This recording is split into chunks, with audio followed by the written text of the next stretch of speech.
Hello, hello, hello! Welcome to Stealthy Elf Productions! We're about to play a little Pathfinder 2nd Edition in our Heroes of Histaeria series. This is the Unearthed Inheritance campaign. It's a post-apocalyptic homebrew world. Before we jump in, my friends, let's say hello to our players. Let's start with Cress.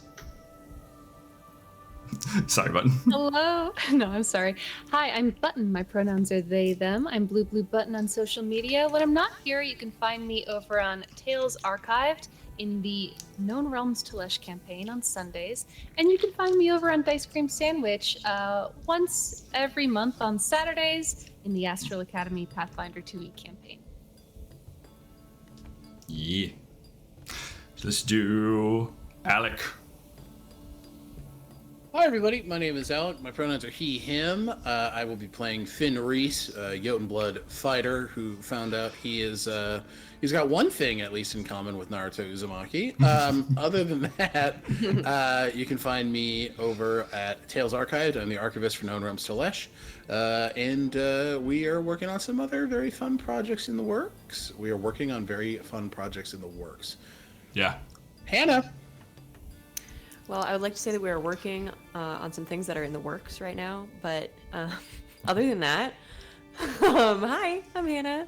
I'm playing Farryn right now, the farmsteader. I'm a farmer. What up? For the farmers. You can catch me on the other Pathfinder campaign on this channel, Sansi Saga, which is a pirate campaign in the Sand Sea era. It's really fun. Check it out. All right, let's go. Yeah, and guys, my name is David. I'll be your GM this evening. You can catch me here as the GM of this game, as well as the GM of Sansi Saga.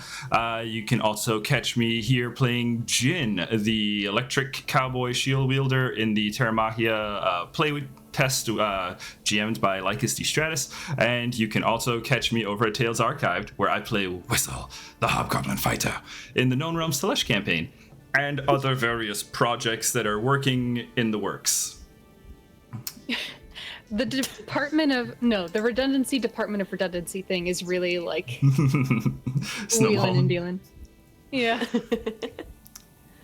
Okay, friends, let's hop in, unless there's any other announcements or anything. All right. So we are working on things that are in the works. David? Oh, that's right. Good point. Thanks. Don't forget, guys. All right, so at our last session, we focused on Finn and Farryn as they both navigated encounters with some rather strange entities. Farryn, you were beckoned into negotiations with the unsettling flesh-warped pirate that resides in the remains of the tavern. You also learned information on the Everseed, a powerful relic capable of fertilizing barren lands, or so it is told, and that information of it might reside in a hut deep in the mangrove forests. Meanwhile, Finn, you delved inward and came face to face with your inner demons, or rather, dragons. Upon waking, you also encountered Gron, who implored you to recruit Farryn and find some more ingredients for Cress, who had begun working on some alchemical items. So, the hermit and the farmsteader encountered each other in the ruins of the town and set forth to procure ingredients and explore what the now dry mangrove forest might yield. As the two ventured forth, they took the time to learn about one another until they encountered a dockside gremlin named Lil John. The hyped Fae led you to the hut where you encountered other Fae, including an elderly dryad, Nepeta. Nepeta, after much negotiation, finally provided you with knowledge of the Everseed, Farryn's original objective. And so it was that our two heroes, Farryn and Finn, swore an oath to a Fae entity in a mysterious hut in the forest. Thereafter, Finn was allowed access to the collection that once belonged to the Forgotten Witch that once resided in the hut. Farryn, meanwhile, picked up some crafting materials from the other Fae, and with these things accomplished, the two began their journey back to the Fractal. And the Fractal is where we are going to begin, as Cress, you are working on a little bit of alchemical crafting. So let's see what's going on with you. All right, Cress. Yeah.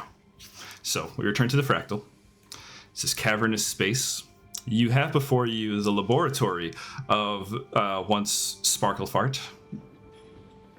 It is a rather nice setup, though, you know, if you would choose to use it. Cuthbert is there as well, just kind of napping as you're working. Yeah, I think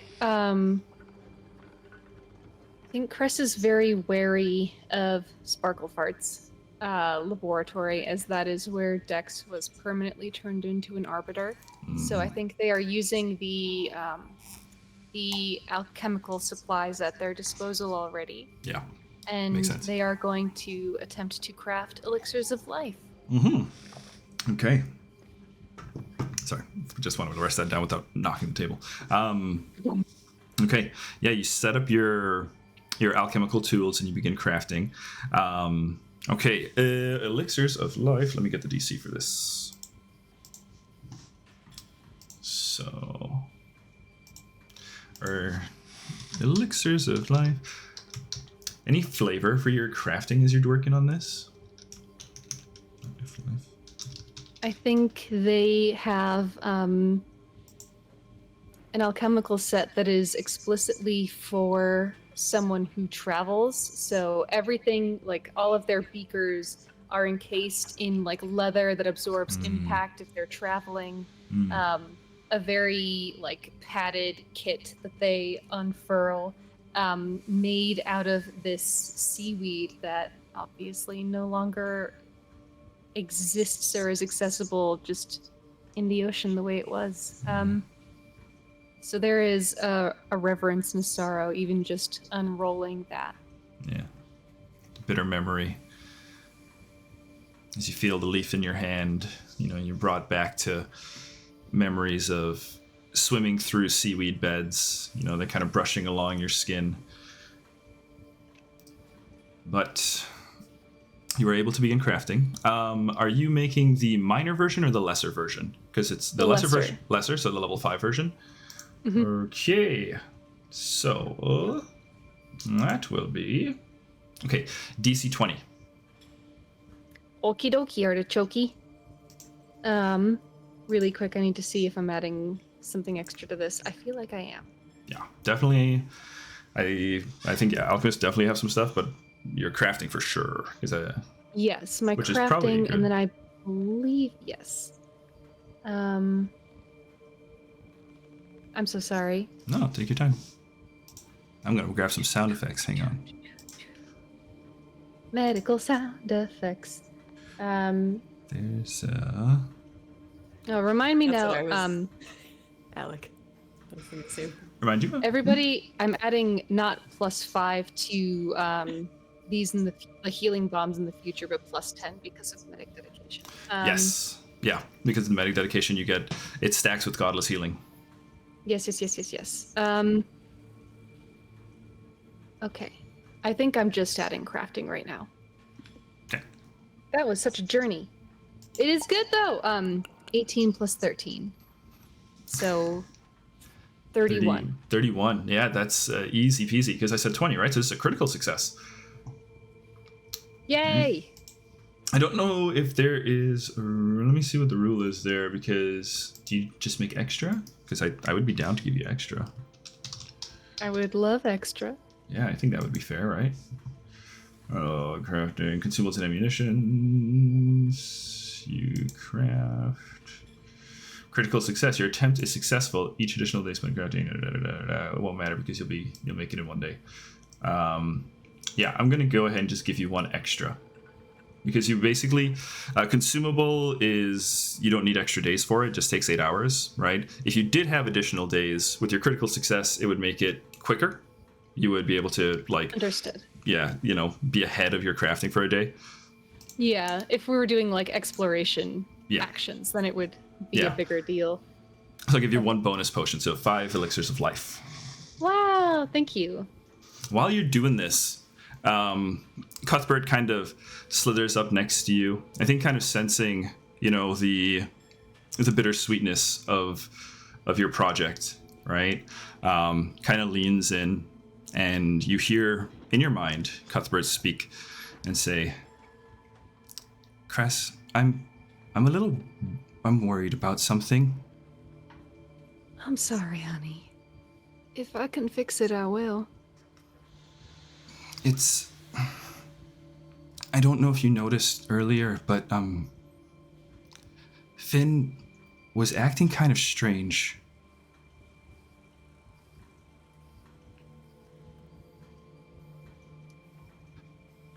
Do you think Finn being protective was strange?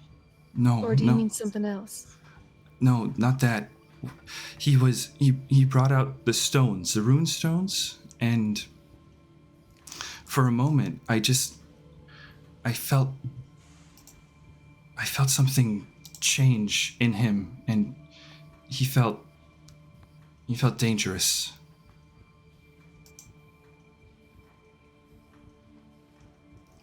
Felt dangerous. He felt like one of the aspects of Tiamat.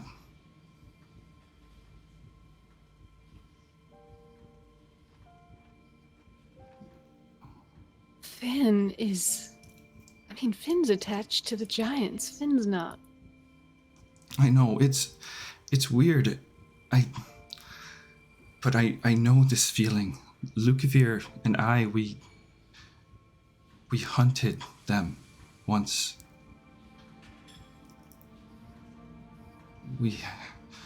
That was our duty.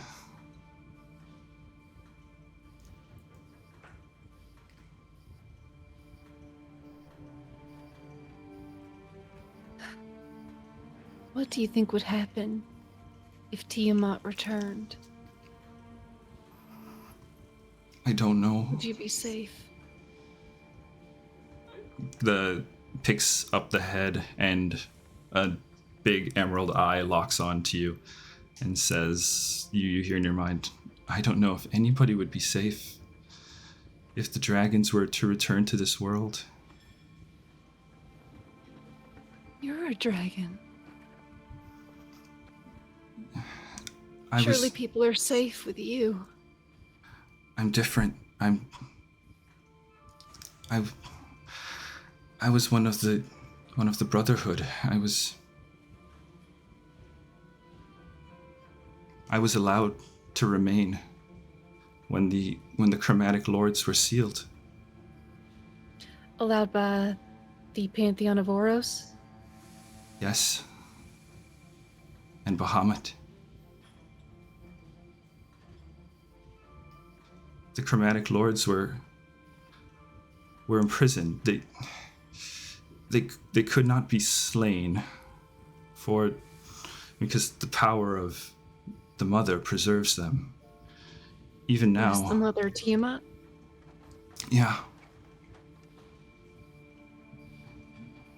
And Cress, as Cuthbert kind of recounts these concerns to you, you sense a change. There's a stiffening to the shoulders, the muscles tense, and the voice in your head, it shifts, and you hear, even now, despite her imprisonment, her power ensures their reincarnation. The accursed aspects shall be known by the presence of the dragon upon their visage, and by guilted decree shall their demise be made just. Such is the duty of the Brotherhood. Vigilance. Duty, justice. And Cuthbert, for a moment, pauses and shakes.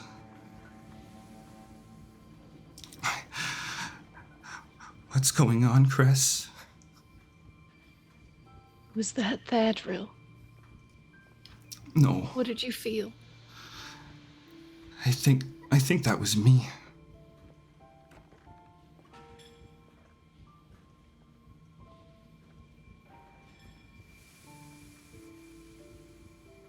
There are things older in this world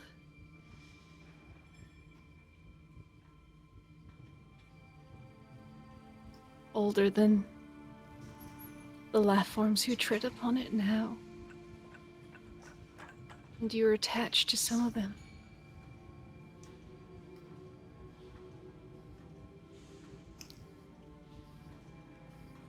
But I defy the notion that what once was need be again.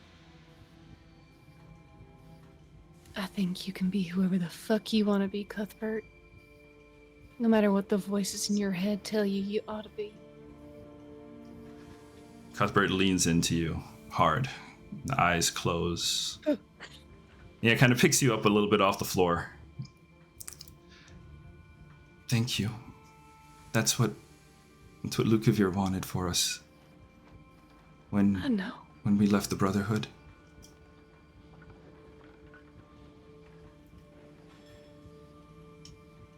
Cuthbert, I am here to protect you. And that means more than just keeping you safe physically. I'm here to make sure that you get to be who you want to be.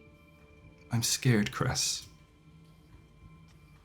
If Finn's power becomes stronger, what if I can't control myself again? And Cress remembers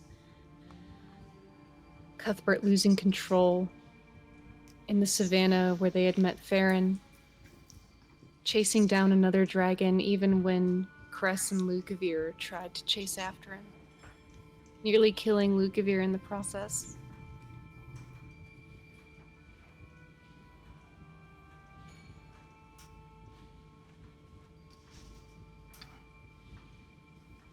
I don't pretend to know what you're going through.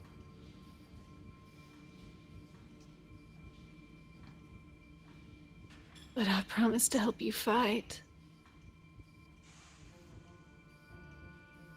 To hold on to the you that you want to be. Maybe every night we can talk together and tell me who you want to be. I'd like that. And we'll hold that, Cuthbert, in our hearts. At this point, Cuthbert continues to lean into you, and I think just maintains that pressure, words unspoken. At some point, a few moments after, the pad on the floor, the pad that materializes people as they enter the fractal, that begins to light up. Farryn and Finn, two of you re-enter the fractal on the teleportation pad. You're in the bridge. Cress and Cuthbert, you see off to the side, 5 potions successfully crafted. And Cress, you see them returning. A couple of bags each. The two of you, Farryn and Finn, how much gold do you have between the two of you, if you don't mind me asking? And how much of that would you like to have spent? Like to know. I would, actually. And also, guys, don't forget your starting hero point. Make sure you add those. And Button, I want to give you a hero point because I really liked you throw in the Pantheon of Oros, the rip on the Pantheon of Oros saying. Fuck those guys. Max is raging at his camera. Sorry, yeah. I have 15. 15? I have 51. You have 51. Okay. So the gremlins over at Nepeta's hut, you learned last session that they really like shiny things. They're happy to trade basically, crafting materials, herbs, vines, powders, that sort of thing, for gold. Not that they are going to spend it on anything else. They just like to own shiny things. And they recruit, and they are able to harvest quite a bit of herbs. So you guys can spend up to however much money you have, which between the two of you sounds like 66 gold. 66. Question, would they have any stones or gems? They would. Those would be a little pricier, though. Those they might actually want to trade something a little bit more, because those are precious to them. Yeah. I also have, just above table, I also have stones. Okay, cool.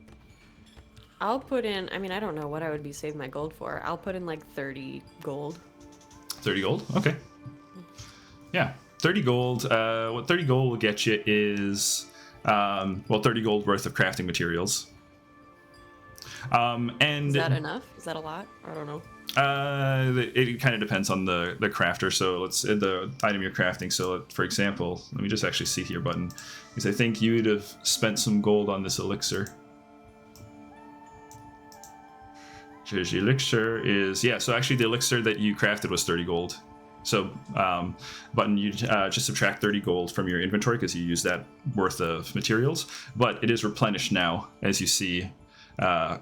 Farryn and Finn return with enough materials to replenish what you just spent.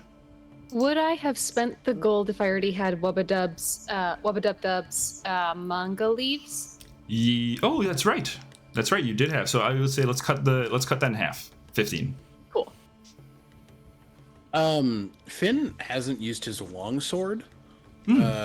Period. Would that be something that would be comparable to trade for maybe some gems? Sure. It's just a normal longsword, right? Yeah. Yeah, normal longsword. I think they'd be willing to trade for a few gems. Yeah. How much? Yeah. What's the price of your longsword there? It should be on the item stat block if it's. It's a 1 gold piece. 1 gold piece. So. Okay. I'd say you get like you get a few like shiny river stones. Yeah, I think that's all he's looking for. Yeah. I don't think he's looking for any like precious gems. Ooh, sea glass. They definitely have sea glass too. He will definitely take. So I'll say Finn gets rid of the longsword, as well as 5 gold pieces. Okay. So he's at 10. Okay. Was there any gold in the sparkle part loot? Let me double check something. I don't recall any gold. I thought there was. I thought so too. Yeah, there's like 220 gold there. Yeah. That just wasn't I don't distributed. Oh. Yeah. I don't think Finn would have advocated for taking any of it. Okay. Who's holding on to that? We'll say it's I'm like putting it in my inventory Yeah. now if Finn's not On holding the on ship. to it. Yeah. Okay. yeah. Those of you that craft, Finn, you'll definitely want some of that when it comes to like Oh, crafting yeah, time. yeah. But yeah, Yep. I'm with you in terms of like character. Yeah, Okay. I just don't think he would have grabbed it. Yeah. Okay, so somebody else had asked me something. I felt like. I don't think so. I think all Okay. the questions got answered. All right. So yeah, you guys return to the fractal. You see Cuthbert kind of looks up, excited, but kind of almost with a similar reaction to how you had when you handled the alchemist materials that reminded you of home. As soon as Cuthbert sees Finn, you can't help but feel that little twinge. I'd say you'd feel a little bit aware of Cuthbert feeling a little like, oh, excited to see Finn, but also somewhat conflicted. Yeah. You two look like you were productive. What's in the bags? Well, You. yeah, we got some stuff for you. Gron said you were crafting, so wanted to help. And Farryn and I had a nice conversation. We just got to know each other a little better. They were lovely. Likewise. Found a gremlin, followed him to a hut, and met a dryad named Peta. And I think we have some things to talk about. At least I do. Yes. Nepeta gave us some information on the Everseed. It's much closer than I thought.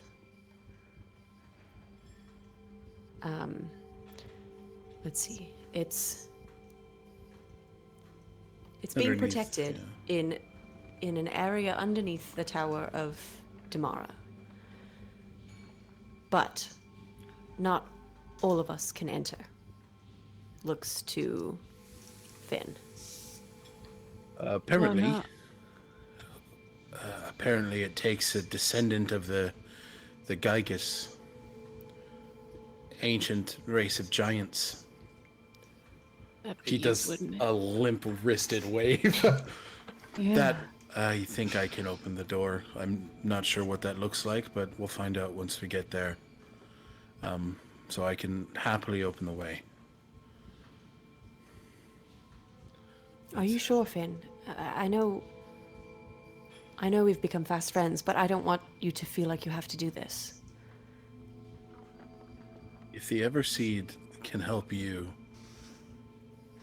bring some sort of normalcy, even for a moment, bring color back to the world, I'm helping. Is there a reason to be I'm sorry. No, please. Is there a reason to be trepidatious? Is it dangerous? I imagine it's probably well protected. We just don't know what's down there, yeah. We're The not sure. unknown, yeah. But I am happy. I think looking for the Everseed is an incredibly noble cause, and I would be disappointing myself if I did not help to find it. My entire goal is to help rebuild whatever I can. The Everseed will do that. It will. Speaking of rebuilding, I hope you won't be upset, Cress. I had a conversation with Captain Magnus. And How'd I that learned some go? things.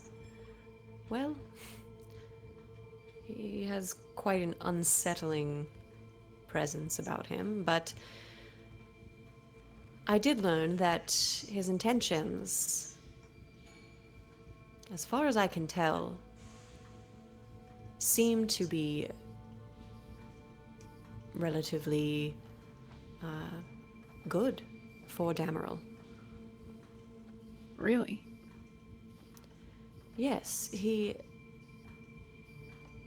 takes pride in his home, and this is his home. And he wants to see it rebuilt and replenished.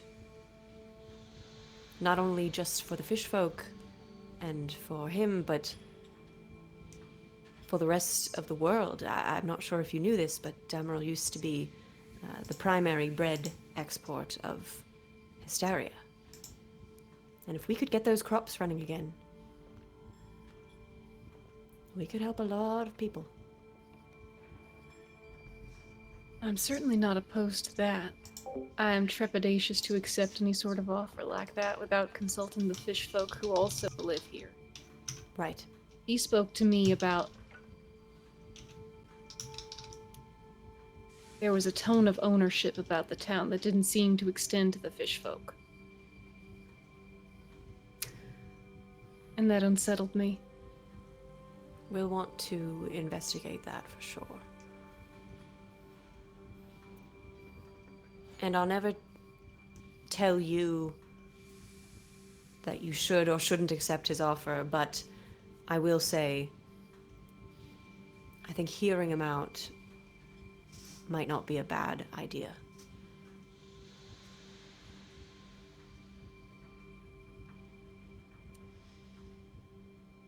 You believe you trust him with this vessel?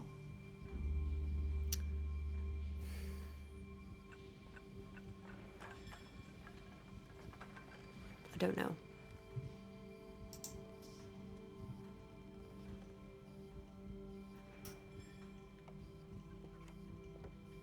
I don't think his intentions are malicious.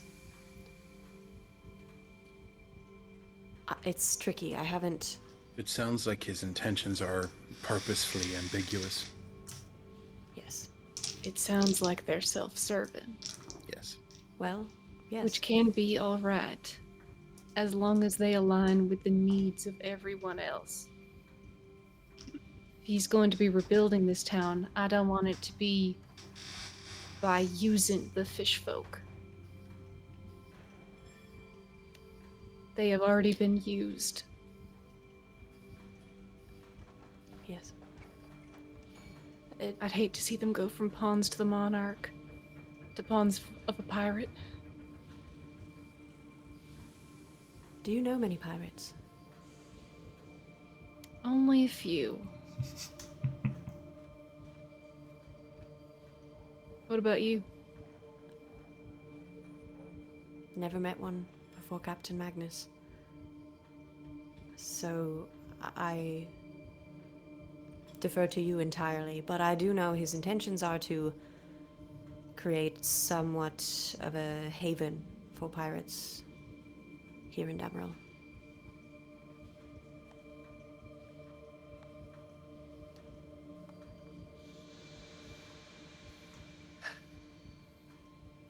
It's a hard thing.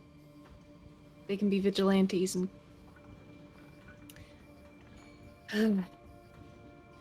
hell knows we need those to face the rest of the Monarch's forces. But they also use people. They also hurt people. They also take. And not just from the rich.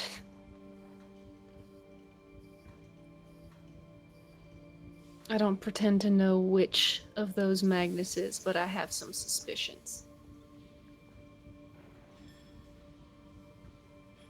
He didn't say a Perhaps lick you- about... I'm sorry. Oh, it's all good. Perhaps you could glean more information by talking to him more.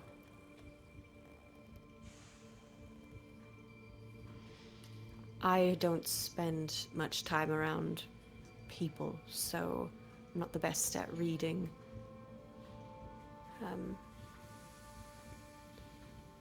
You know, nonverbal cues and whatnot. I would defer to you. You should not defer to me, Farryn. I'm not a talker neither. You're certainly more so than I am. I would venture to guess. From what I'm understanding, if I can interject, Please. we have a few non-starters with Captain Magnus. The fishfolk are to be treated like this is their home, not as if they are a workforce. This isn't to become a hub of criminality, of pirates. The idea that the fractal should be used to uplift the community seems most central to our ideals. Am I correct in that assumption? Yes. If he can't give us a direct aye or nay, it is not a deal, in my opinion, worth taking.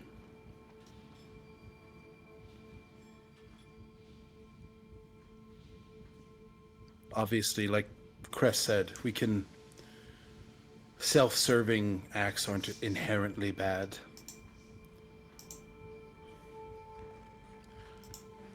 But that man doesn't seem innately good.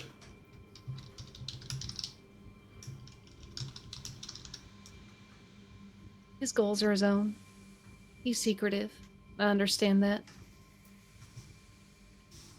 We're in a world where nobody wants to tell each other their business because we want to keep surviving. But to survive, we have to tell each other our business and hope it aligns.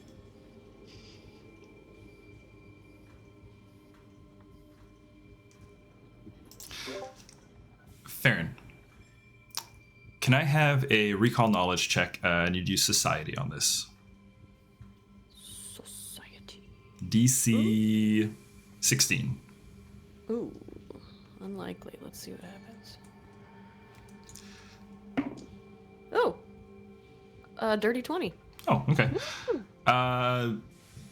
Thinking back to your conversation with Captain Magnus, I just kind of want to just touch a couple things just in case. Yeah, please. He did have quite a crew almost of fishfolk this time when you'd met him. Yes. That were all, seemed to be at least loyal to him, right? You also, in the conversation, do you recall anything that he offered you in return? Yes. Okay, I don't know. Well, I'm not telling you have to say them. I'm just making sure they're on your radar. Well, just to make sure I'm remembering correctly, I believe it was mostly information. Like, he directed us to where the hut is. He told us about Oh, yes, I remember. Okay. Yes. There's more. I'll back up. Cress. Thank you. He did have some information regarding the reefs and the potential easy access points to the tower.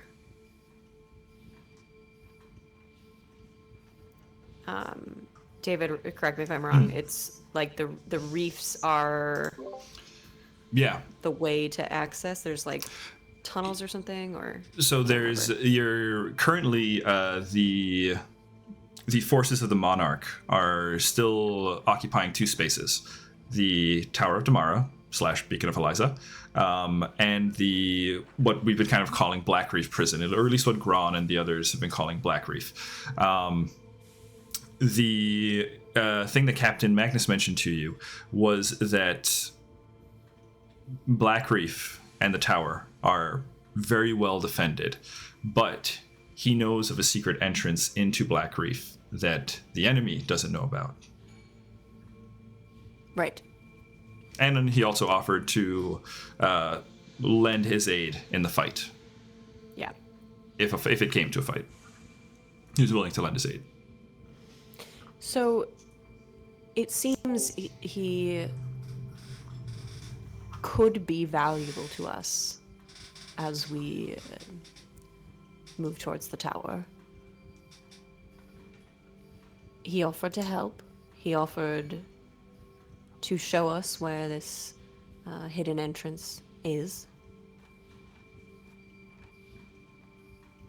Perhaps it could be an opportunity to test his level of trustworthiness. It's a high-stakes test, Farryn. What if he's lying? And if I understand what we talked about before, we need to give him the ship before he does anything to help us. Well, perhaps that's a point of negotiation. I think this Captain Magnus is asking us to be a lot more honest than he's been with us. A lot more transparent about what we're doing and not giving an inch on what he wants to do, being very purposefully ambiguous. Mm-hmm. And that's not going to work. That doesn't sing trustworthy to me. Especially with something like the Everseed on the line. I don't trust it. Well, I can't say I do either, to be fair. I do think that there is value in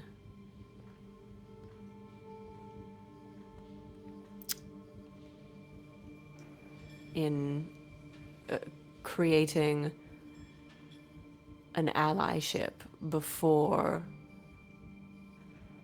you know someone completely. It's risky. It's uncomfortable. But sometimes very good things come of it. Sometimes not. And I'm just saying, you have incredible power in this deal. You hold the ship. We could go and do our part without his help. He can't accomplish what he wants without that ship. So, if there are things you want, whether that's information or favors, ask of him. See what comes of it.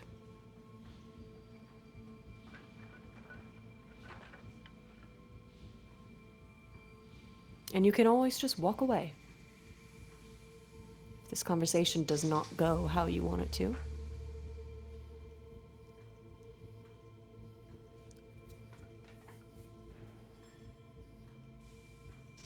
But thus far, he's at least proven to be willing to help. To me. Of course, he has his own motives, his own goals. But the fact is, he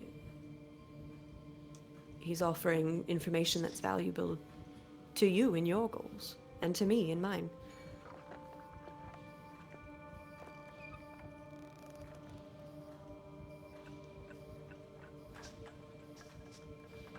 What do you think, Chris?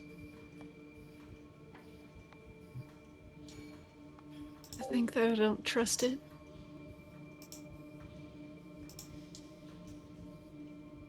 I think that we have everything to lose and he has everything to gain. I think that I'm tired of being used.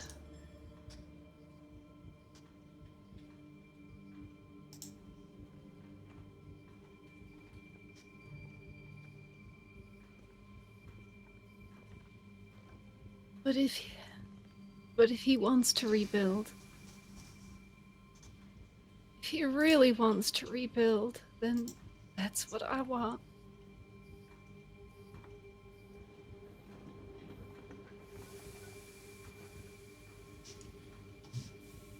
The trust just isn't there. The trust isn't there. He didn't even want you to be in the room, Finn. I was just thinking that if there is to be a secondary conversation, it's with all of us. He held the power in that room when you talked to him. That much seemed clear. He was not willing to give an inch. I'm not saying we intimidate the man, but I think he needs to understand that not one of us answers for the other. And each and every one of us in that room listening to him, we're all going to hear different things. It's going to be easier to pull apart any potential deception. Maybe. And if the... Sorry. Go ahead. You please. All I'm thinking is that, like Farryn said, if it doesn't feel right, which it doesn't to me, I'll be very clear on that. He doesn't get the fractal. And we don't agree to any deal. We walk out. And if he is as determined as a man as he looks to be, he will find a way to build. We barely know what this fractal does. I don't know how comfortable I am with handing something like this off, something which we don't know the capabilities of, to a man we can't trust, especially with what's happened today. I can't. I agree. Me too. Another thing to consider, just to make sure we're thinking about all the angles here. Beginning, negotiations with a pirate, even just starting those conversations immediately, there is risk involved. Should it go poorly, we definitely don't want an entire pirate crew on the wrong side of this. And that's where I continue to agree with Cress. I would hate to be used more than I already am. To be put under the boot of Captain Magnus's fractal? Would be far worse than Captain Magnus, his crew, and no fractal. I agree.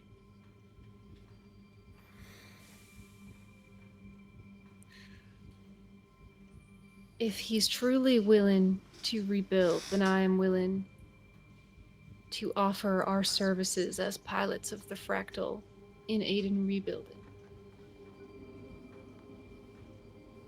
It Maybe sounds like that's the offer then. it sounds like a healthy middle ground, Yes. and one that doesn't leave us completely powerless. Nixus has yet to take any part in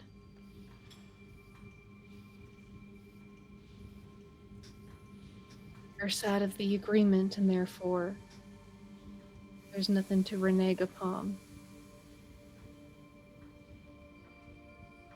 I don't know if I feel comfortable giving it to her either. Because I think she would do the same thing. She didn't even know Dex's name. How can you have an ally who doesn't give a flying fuck about their allies?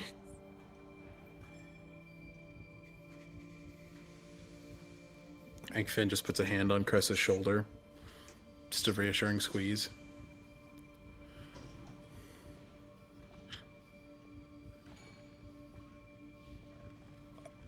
I trust the three of you with more than my life. I don't feel the same way about Nixus. I don't feel the same way about Magnus. I know when I look at the both of you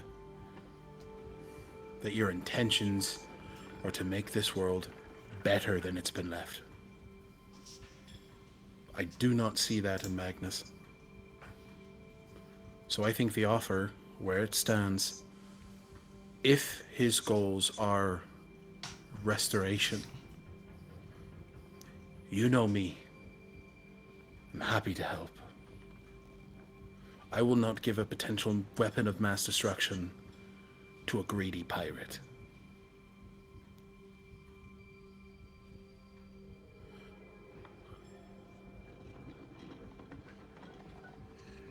I defer entirely to you. Both of you.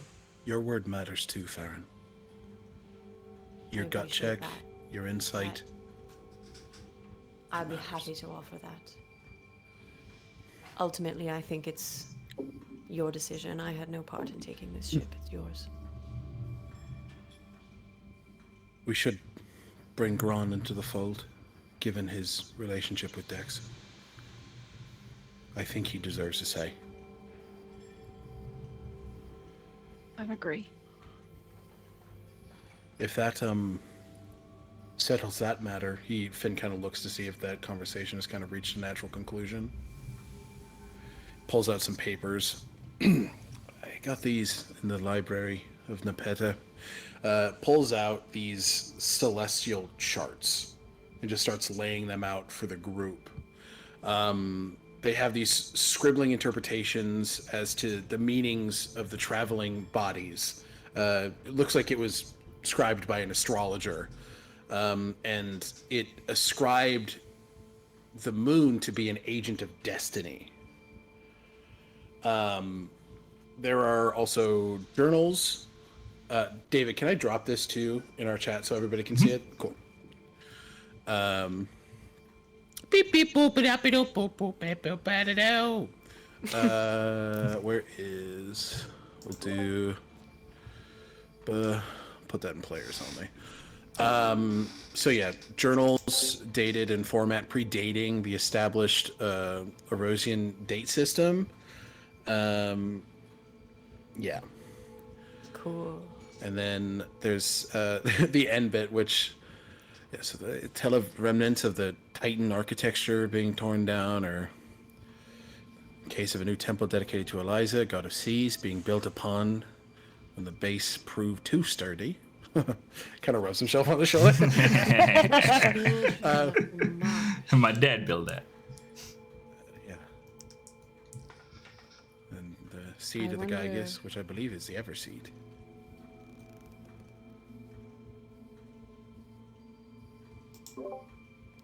Is Captain Magnus one of these children of the marsh? Is that why his skin crawls? That'd be a good question to ask. Gauge for him to give a little.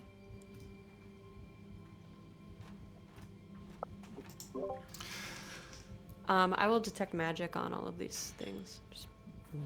Sure. None of them appear magical. But can I get another society check? And from Finn and Cress. This is a recall knowledge using society. Okay. Get it. Can I? Never mind. Remember, Winnie, remember. 24.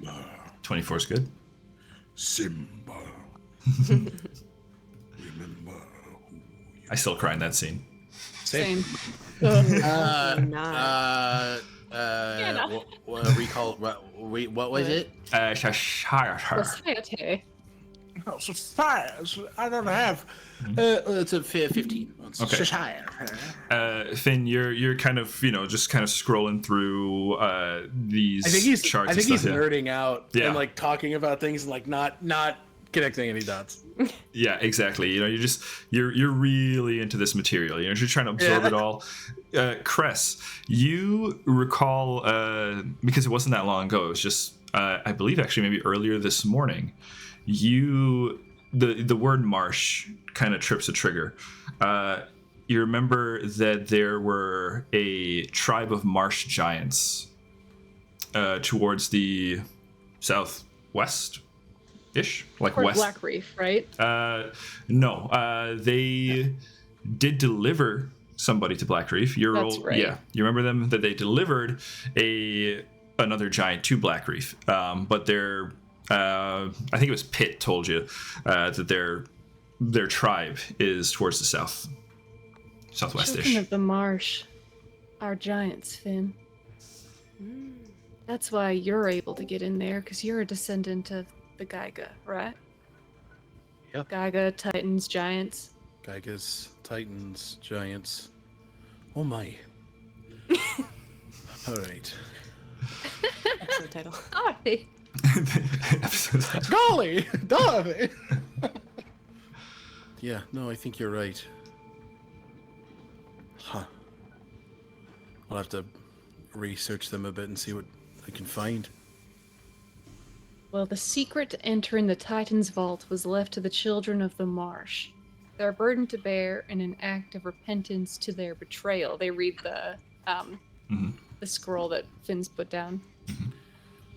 So they have either the children of the marsh, those giants to the southwest, have a literal secret to entering the vault, or being a descendant provides you access to the vault. If I understand what you were saying about Nepeta, it's the latter. It's the lad. Yeah, right. That's what I understood. She said that I could, as a descendant of the Gaigas, enter. David, am I understanding that correctly? Okay, cool. Now, so you can enter. I should be able to open the way, is I believe the way that Nepeta put it. Yes. Okay. So Correct, you can Alec. open the door and we can enter. Yeah. Okay. So this confirms what Nepeta was saying to be at least recorded within historical documents. Yeah. But so that's a good thing that came of it.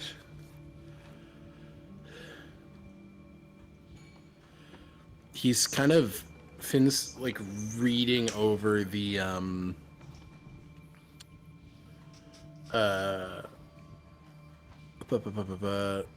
bit with the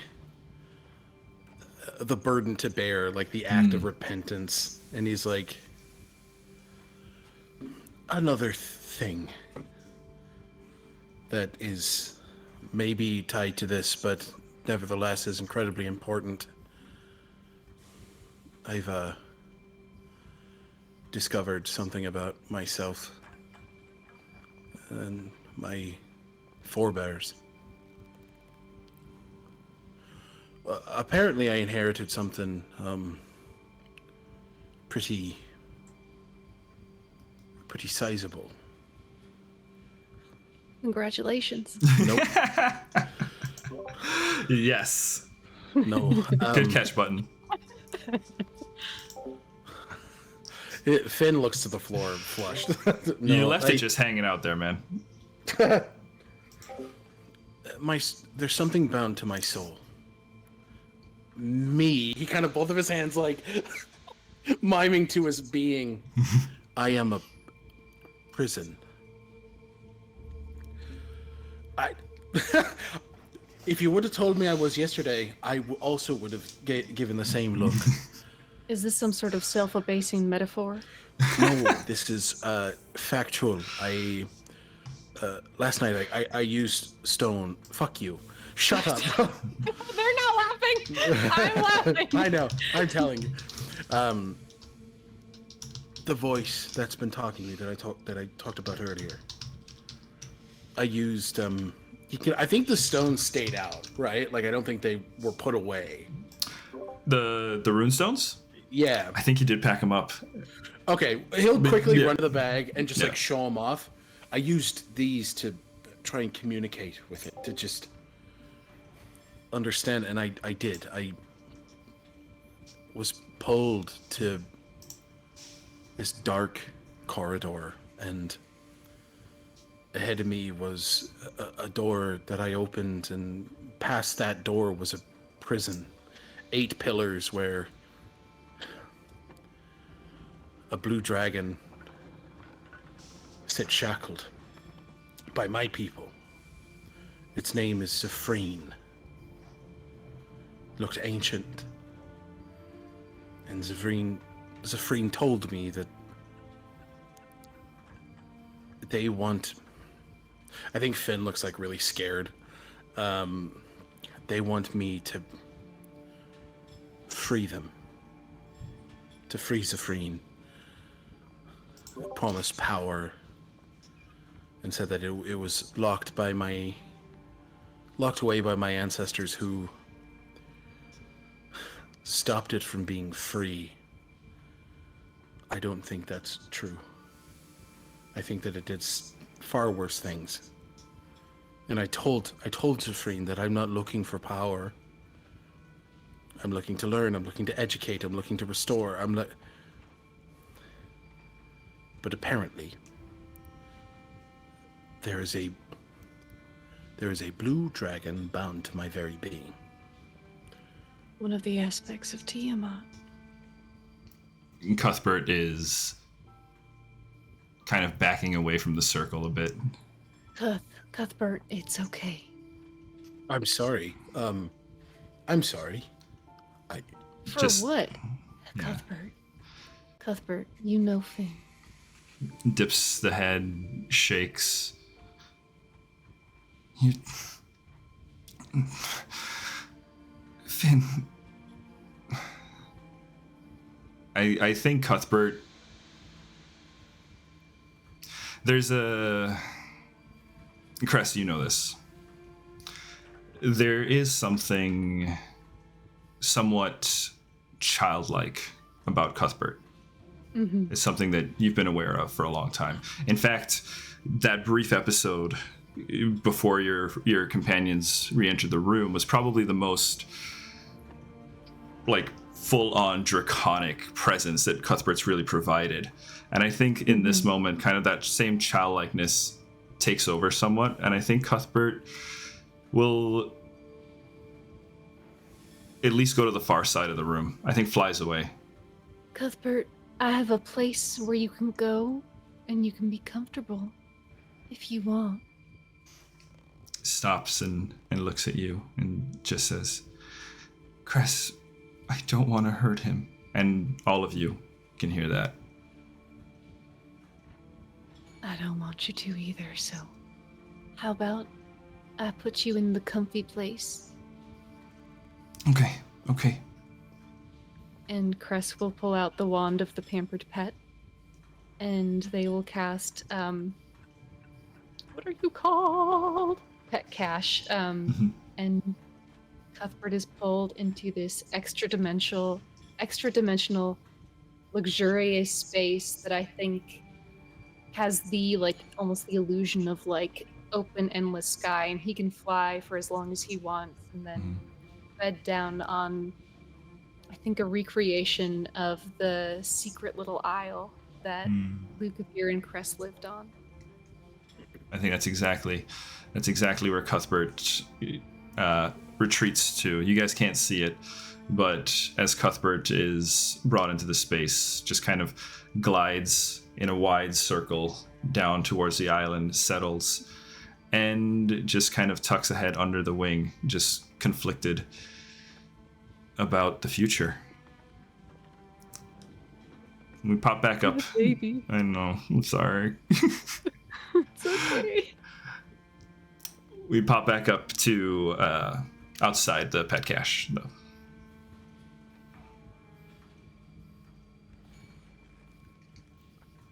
I think Farryn actually doesn't really know too... well, what do you think, David? How much would Farryn know about the 5 aspects of Tiamat? Farryn probably wouldn't know anything about them. Yeah. You're the most experience you've had with dragons and dragonkind was your previous encounter with Cress and Cuthbert about a decade ago. You do know that dragons are incredibly rare. The lay folk believe them to be extinct for the most part. So you know Cuthbert is special in just the existence. A very rare creature.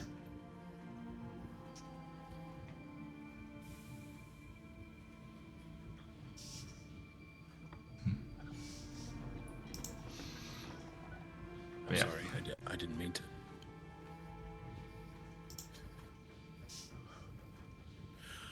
He doesn't have to stay in there, does he? I don't think he's going to hurt me. I'm not going to hurt him. I'm not going to hurt any of you. I know you're wouldn't- not. Finn, I'm not doubting you for a fucking second. The thing you have to realize, and the thing that Farryn knows, is that sometimes Cuthbert cannot control himself. And I wish that weren't the case. But everyone has their demons. And his are ancient. That's not your fault. Finn, Cress reaches up and grabs Finn's face. That is not your fault.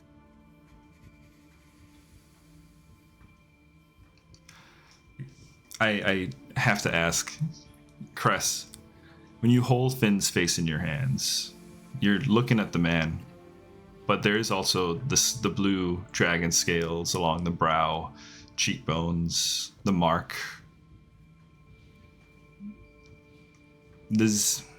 I'm curious how Cress feels. Yeah. And as they hold his face, they are shot back to the memory of their wedding, when Lucavir's face began to change, when the husband they loved and knew to be a gentle soul was transformed into a monster who killed the king of their people, a monster who was killed by Cress's own father in return.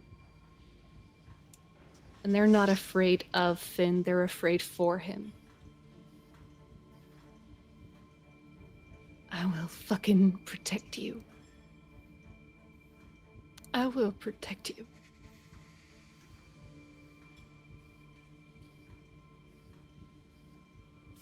I didn't know. I didn't know. If I knew, I don't know what I would have done, but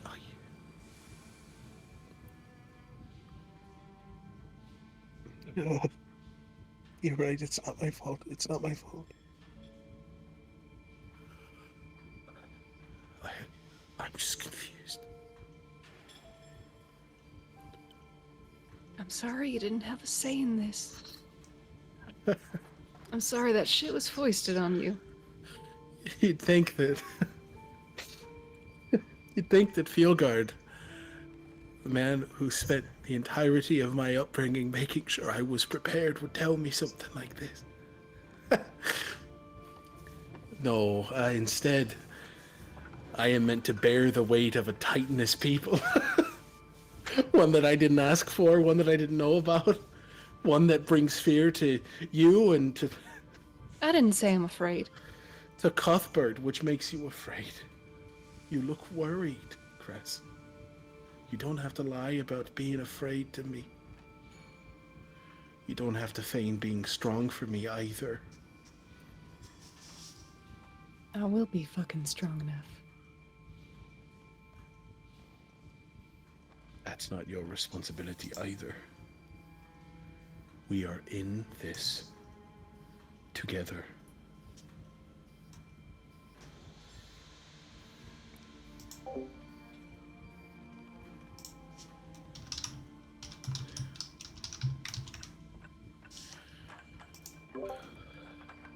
This has happened with Cuthbert before. He's hurt people. He's killed.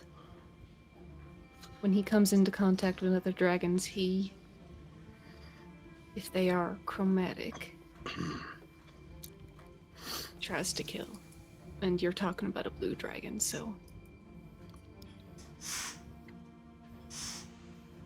All right. I already told Savrine I'm not letting him out.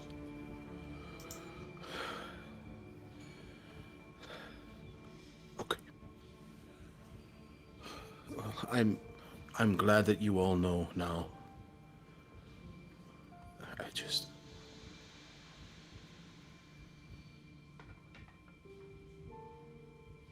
The last thing I want to do is to hoist another responsibility on your shoulders. We don't choose the weight we bear. No. He reciprocates the face hold and looks at Cress. Thank you.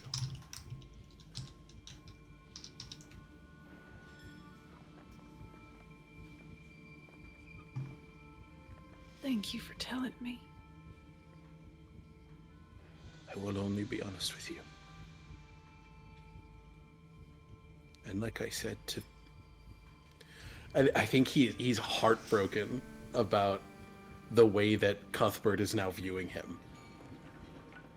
Especially after like the resonating moment of comfort that they had earlier in the day. It's such a massive shift in another direction. I think Finn is so incredibly sad and like not dejected's not the right word, but like he's so afraid that, you know, he's made things harder for everybody yet again. And he just, like I told Cuthbert earlier today, I'm not going anywhere.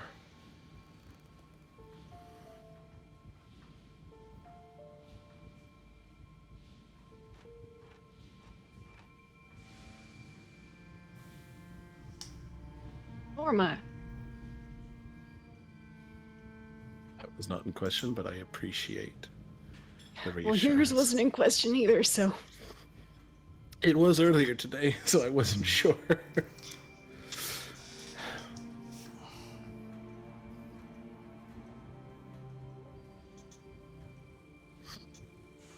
All right. I think he turns for a second, turns back around and just hugs Cress very tightly.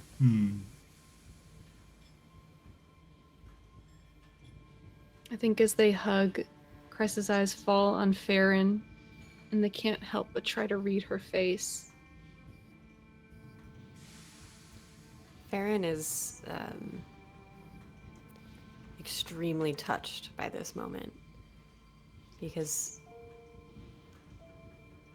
Farryn has lived most of her life believing that people just kind of suck. And to see two really good people just being there for each other unconditionally, I mean, I think a tear squeezes out. I think she quickly wipes it. She doesn't want to be seen, but Too late. she's like, cool. Roll a stealth check. I'm joking. I think Suck it back in. It's like that's SpongeBob. Yeah, exactly. I think Cress had looked up expecting to find judgment. And seeing instead someone touched is the biggest fucking relief, and they just sink into the hug.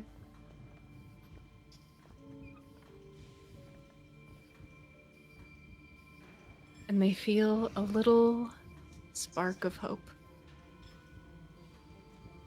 And the golden rose on their hand glows just a little bit brighter for a second.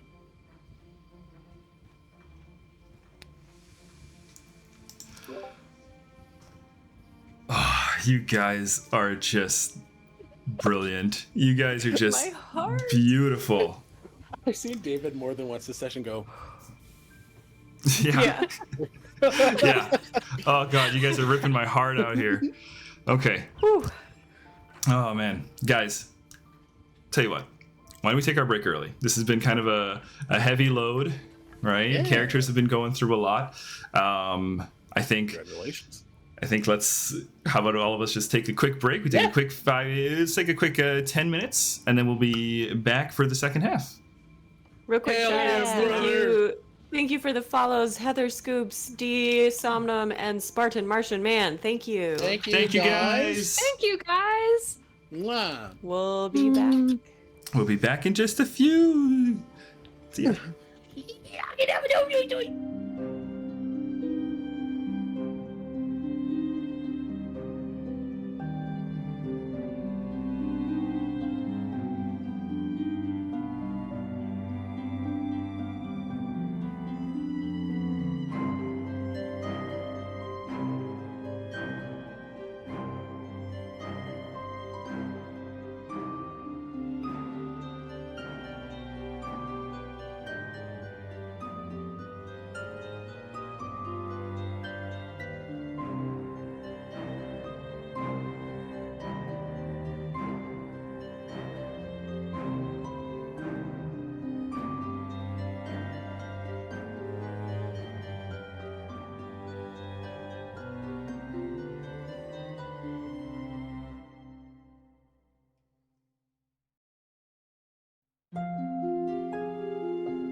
Hi back in.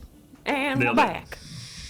Hey guys, welcome back to Heroes of Histaeria, Unearthed Inheritance. We are here with session 14. We are resuming with our party who have just unearthed quite a bit of revelations. Things have been divulged and shared, but we're about to hop back in, and guys, we kind of talked a little bit. If there's any other scenes, anything else you guys want to do tonight, we can still go ahead. Right? Otherwise, I think we'll jump to your bedtime. Bedtime. Bedtime. Okay, Dad. Sleep. Sleep time. I Okay. don't think. Yeah. Yeah. No, I'm good. I know you guys said you're going to bring Gron into the fold. We'll say Yeah. Gron comes back. We'll just say, just for brevity, Gron comes back after you guys fall asleep. And you guys can take turns watching, but you're in the fractal. It's relatively safe. You don't have to worry about an encounter tonight. But with your long rest, with this rest that you were taking, per the rules of Pathfinder, my friends, you become level 7. Yeah. Congratulations, players. You go from 6 to 7. Level up. Level up. Level up. Okay, so because I think for Pathfinder we don't have to worry about rolling HP or anything like that. That's all calculated in there. But I'm curious because we want to make these sessions not only fun to watch from the game perspective, but even maybe a little educational. So I'm curious. Maybe you guys want to share some of the stuff you're taking at this level? Yeah. Hell yeah. Okay. Yeah. Anyone want to go first? I'll go ahead and go first. All right. So with Finn's level 7, I took a skill increase in crafting, which means that I am able to, and David, please correct me if I'm wrong, I'm able to lessen the time it takes to craft, and my crafting repertoire has now expanded a bit. So I'm able to craft a bit more. So I was expert, and now I am master crafter. And for my general feat, I took Schooled in Secrets, which prerequisite you have to have, which is nice because we use Path Builder, so they list out the prerequisites in a really nice way. It's helpful if you're learning Pathfinder for sure. So essentially, I'm able to gain some insight on like symbols and different rites of mysterious cults and secret societies. So instead of where David would call for something like a diplomacy roll, I could use occultism instead, which is great because it's a skill that Finn is really good at. Yeah, and then That's awesome. fighter stuff, what I get, Battlefield Surveyor, so whether taking stock of an enemy army or simply standing guard, you excel at observing your foes. Your proficiency rank for perception increases to master. In addition, you gain a +2 circumstance bonus to perception checks for initiative, making you faster to react during combat. That's really And nice. then, it's good. And then I got an additional weapon specialization. Learn how to inflict greater injuries with the weapons you know best. You deal additional 2 damage with weapons and unarmed attacks if you're an expert. So with my axe, which is what I use primarily, damage goes up. That's awesome. And it's just a nice raw increase, not a dice, just the +2. Really nice. Simplicity. Plus 18 to hit now, and 1d12 +7 on the Retribution axe. Whoa. Incredible. Fight. That's me. Any volunteers? Hannah. I volunteer Hannah. Okay, I'll go. My level 7. My skill increase is going into nature. I am a master nature person. I'm a master of nature. I'm a farmer. For my ancestry paragon, I have chosen Wildborn Magic, which gives me a primal cantrip. And I have chosen one called Timber.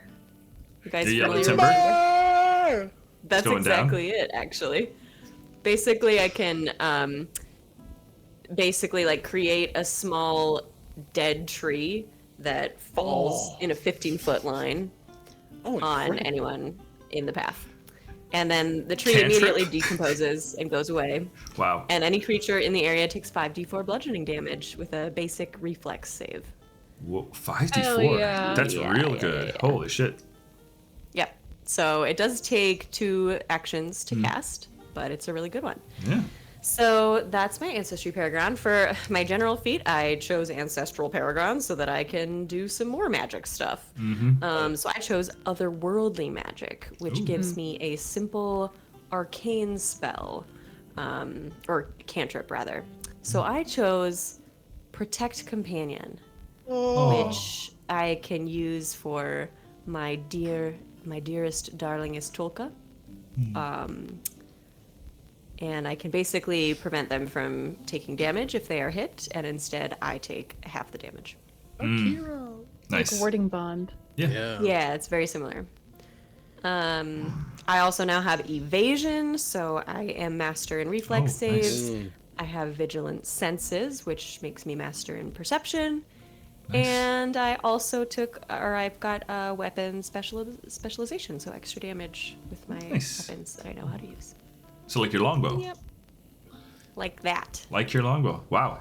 Man, the perception bumps Yeah. are really coming in hot. Master is really good.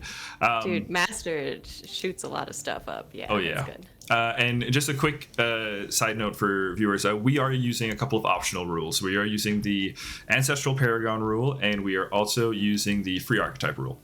So, yeah.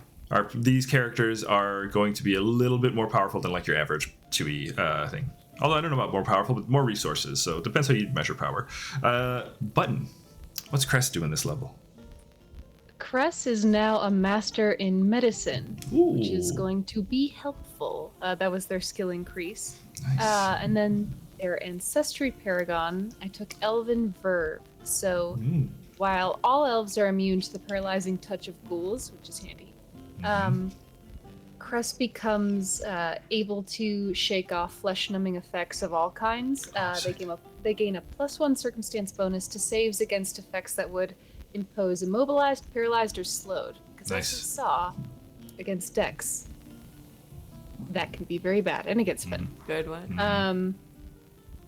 And it also reduces the duration of those effects by 1 round. Nice. And then, for their general feat, Cress is now someone capable of magical crafting.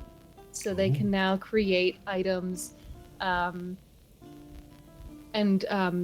gain magical formula. Oh!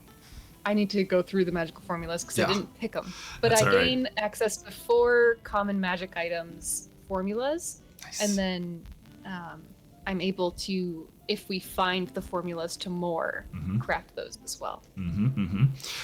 You can also use, like, let's say you found an item, you can actually use an item as a formula too. That's sick. Yeah. I have items that are You have magical. items. You Now have I know items that are I magical. can make more of those. You can. That's good to know. Thank you, GM. And then the last thing is that Cress becomes an expert spellcaster, so their proficiency rank increases to expert for their spell save DCs and their spell attacks. Nice. That's awesome. You guys are probably going to need those. Aha. Okay. All right. Yeah. So that will bring us then to you guys the following day, which in game. Real quick, everybody hydrate. Someone just reminded us to hydrate. Thank Oh. you, Spartan Martian Man. Sure thing. Cheers. And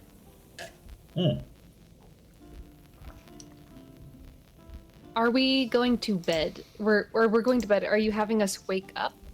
Yeah, unless you have something you want to do. Well, Cress is gonna try and fail to do something. Okay. Interesting. Interesting. Cress is going to try to dreamwalk because they had planned on reaching out to Madame Zadek. Yes. And I guess it's David, are they even able to access that that liminal dream space? like your own personal dream, yeah. Okay. Yeah. Cress ends up in this watery dreamscape, this underwater dome. There is that pale blue light that sort of warbles and waves across everything it reflects downward upon. This dome is where the royal bestiary is housed in Zel Adil. So it is full of animals gambling about. There's a lot of plant life. It's serene. You can hear the burble of fresh water coming up from springs that inhabit these little ponds where there are koi fish swimming around, one of Anatol's favorites. And Cress tries to reach out to Madame Zadek. They try and harness Farron's ability to traverse the dream. Okay. And nothing happens. Nothing happens as you are in this space, a space that is yours, a space that gives you that sense of inner peace.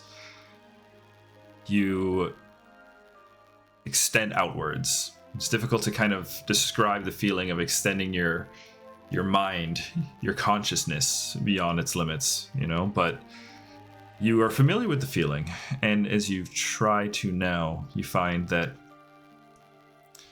you are unable to extend yourself beyond your own dream.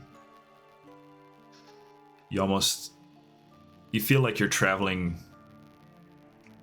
on a loop. You just kind of keep pushing further and further into the distance. I mean, you're in the royal bestiary, right? A limited space, but it feels like it goes on forever as you cannot find where your dream ends.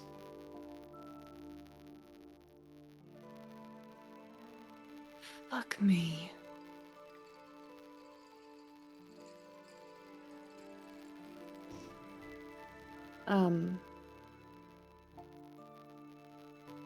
There's this immediate guilt, as Cress had told the group that they would be able to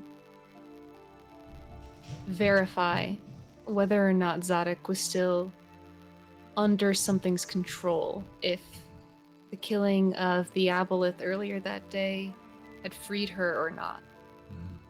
They had an ally on the inside of the Temple of Damara or not.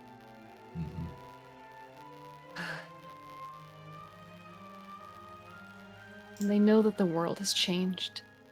They know that they've changed along with it. They reach up in their dream and there is this unicorn horn that was not there 24 hours ago.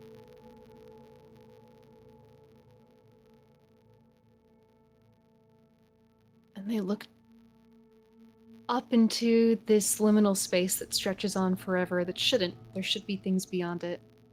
And they look down at the golden rose on their hand as they realize they can no longer access the garden that houses it.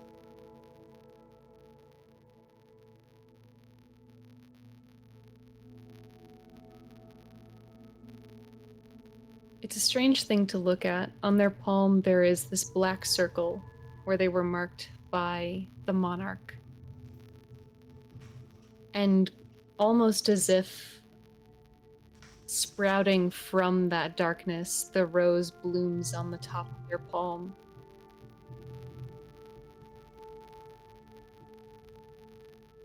And I think just sort of in desperation, they hold that close to their mouth. They look into the darkness of that mark on their palm, and for the first time, unwittingly, they're going to use Dream Message. Brilliant. And they just say into their palm, into that dark spot where they envision, and I think they don't realize that it's real, the face of Madame Zadek. And as they look at that face, they say, Dex forgives you. She wanted me to let you know. As she died.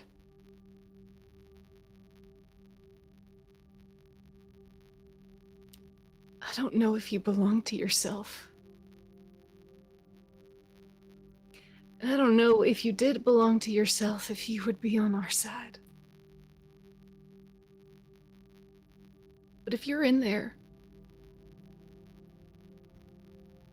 I fucking beg you to fight them. I beg you.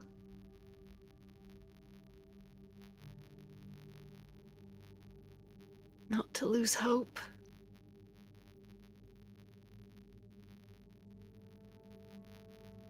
And if we're able to come for you, I beg you to let us help.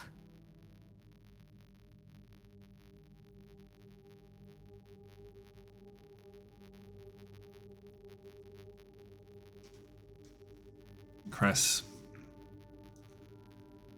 you speak into that darkness. You see the face of Madame Zadek as you stare into your palm.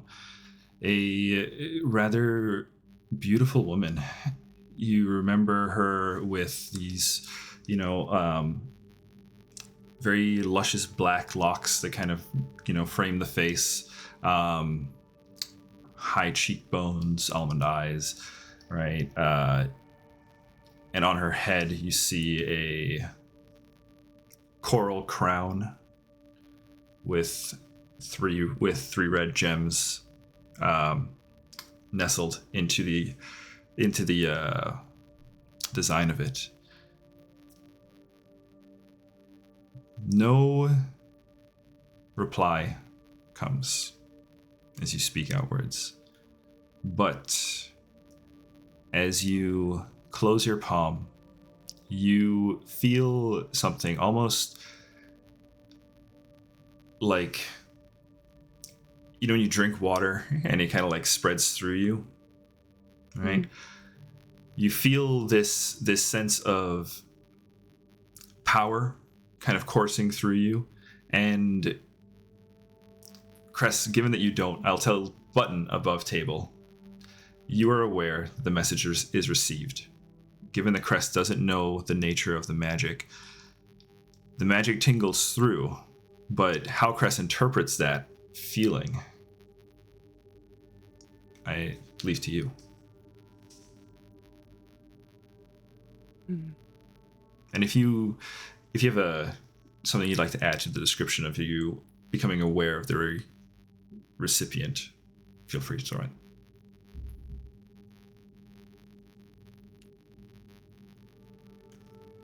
The way Cress sees this is as another loss. Mm-hmm. There have been so many losses today, and this is yet another one. Mm-hmm. They can't go back to the garden where hope blooms.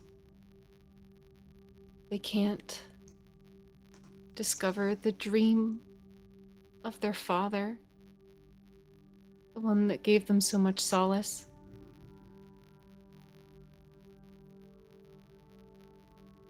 So I think as they feel that magic pulse through them, they view it as it not being able to move outward, no longer being able to move through the dream. They see it as a sort of rejection. There is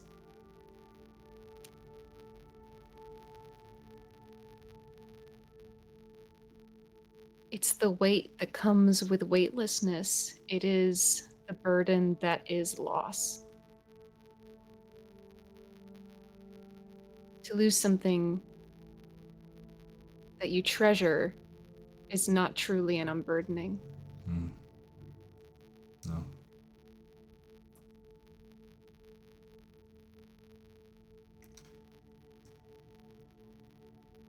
You said that they're able to be aware that the message is received? Correct.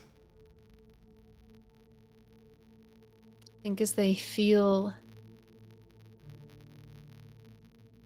the weightless weight of an unburdening that they did not wish to happen, they realize that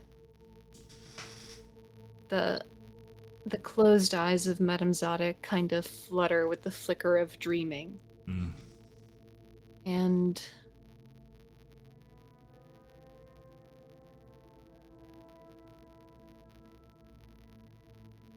they understand that she is heard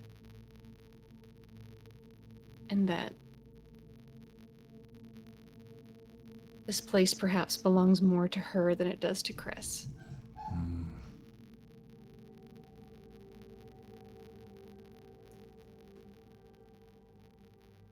But the message is sent. Message is sent. And Cress, I'm sorry to say, but that is probably the state of mind that I think the rest of your night kind of goes in.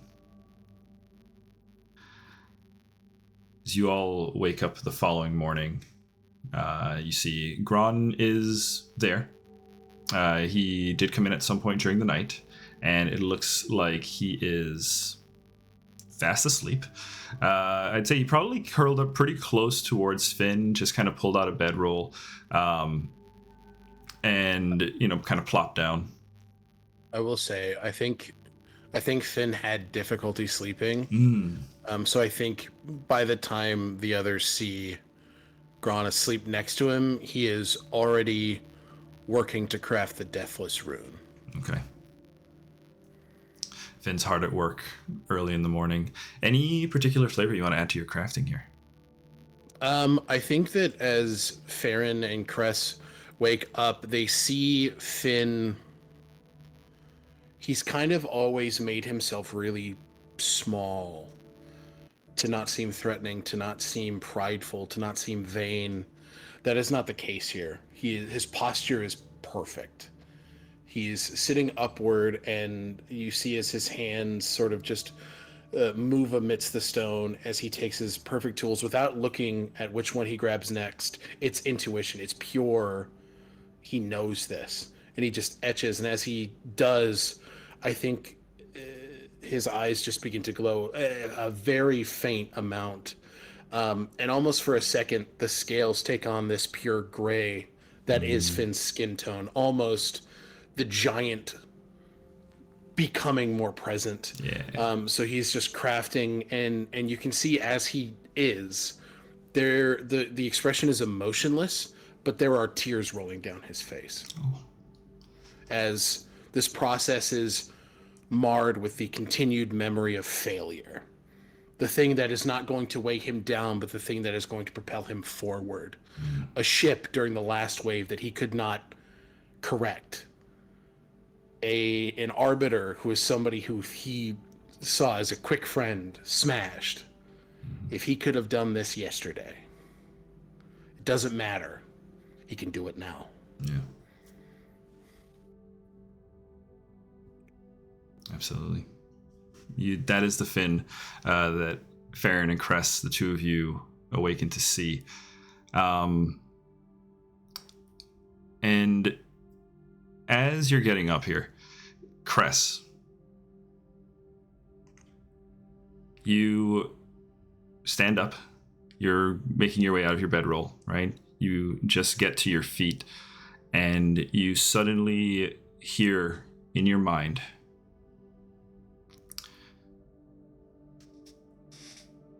"Dreamer, you have given me peace." The voice of Madame Zadek. "I am sorry to hear about Dex.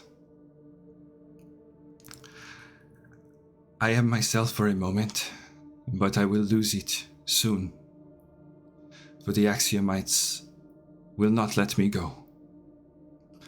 Flee, Damaril, if you are here." This spell is a sending spell. You can respond, Cress.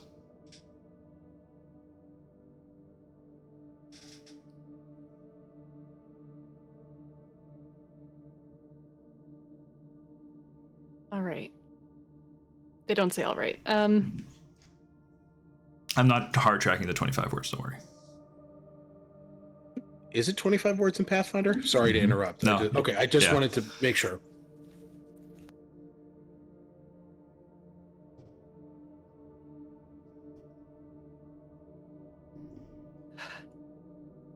There's so many thoughts in their mind, but they need to be tactical about this.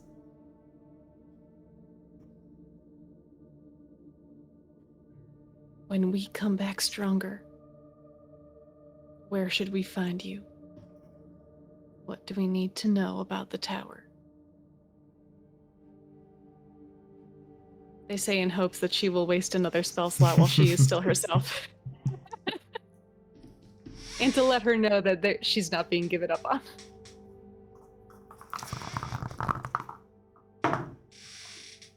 While also conveying that they won't be there today, which is probably a lie. Okay. If you... Well, I don't think it's the kind of lie that I really need a deception check for. You know, unfortunately, I do have a stat block for her, and she does only have the one spell slot. That's all right. Yeah, so there is no response there is no response, but your questions were posed, and possibly if the opportunity arises, perhaps maybe there's some hope that she might respond again. Given that they didn't use an abundance of words, I think the message ends with, "Don't lose hope."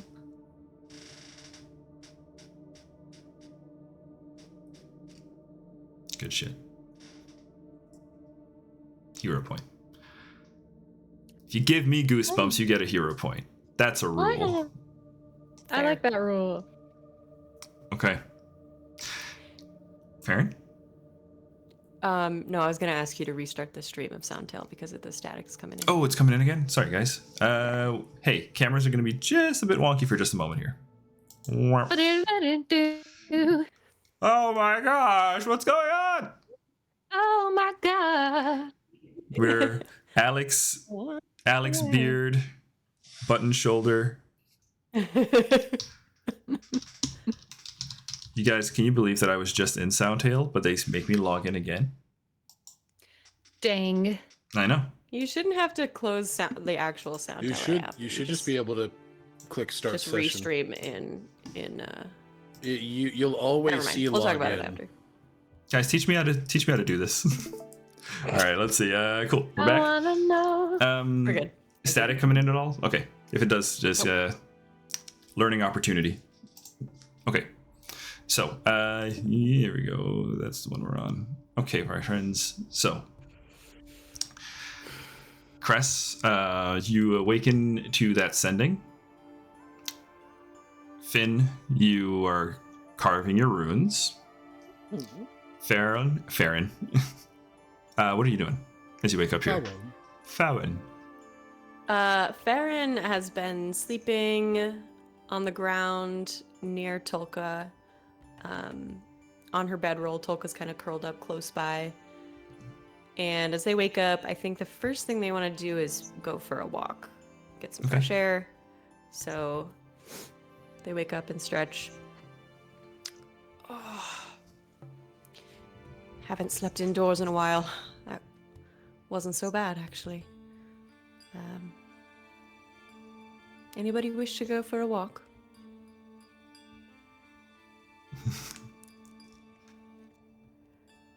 You're muted. I'm just saying, Finn's not there. He's in the zone. Oh, he's crafting. No, you look busy.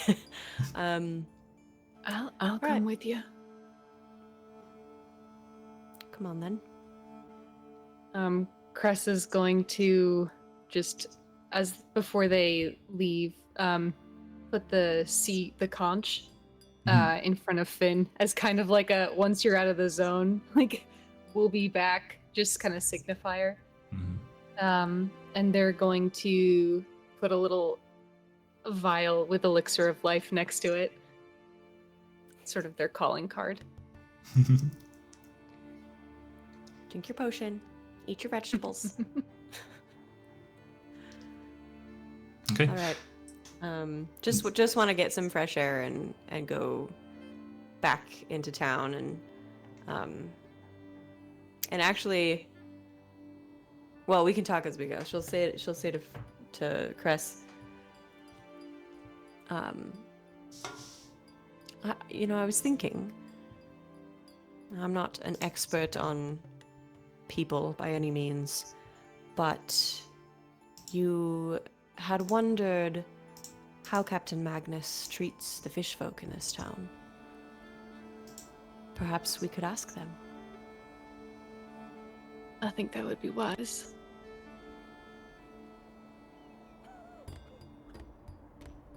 I won't lie, Farryn. I'm not good at people either. Well, this will be interesting then. I used to be better. I think. You what? What was the last part? I think I used to be better. Oh. Well, for what it's worth, I've always liked you. I've always liked you. Some people are, I think, just kindred spirits.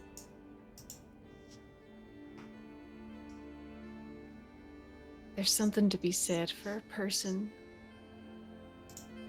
who takes refuge in an open sky.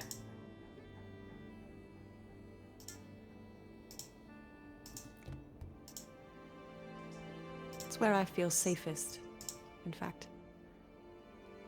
I know. Me too.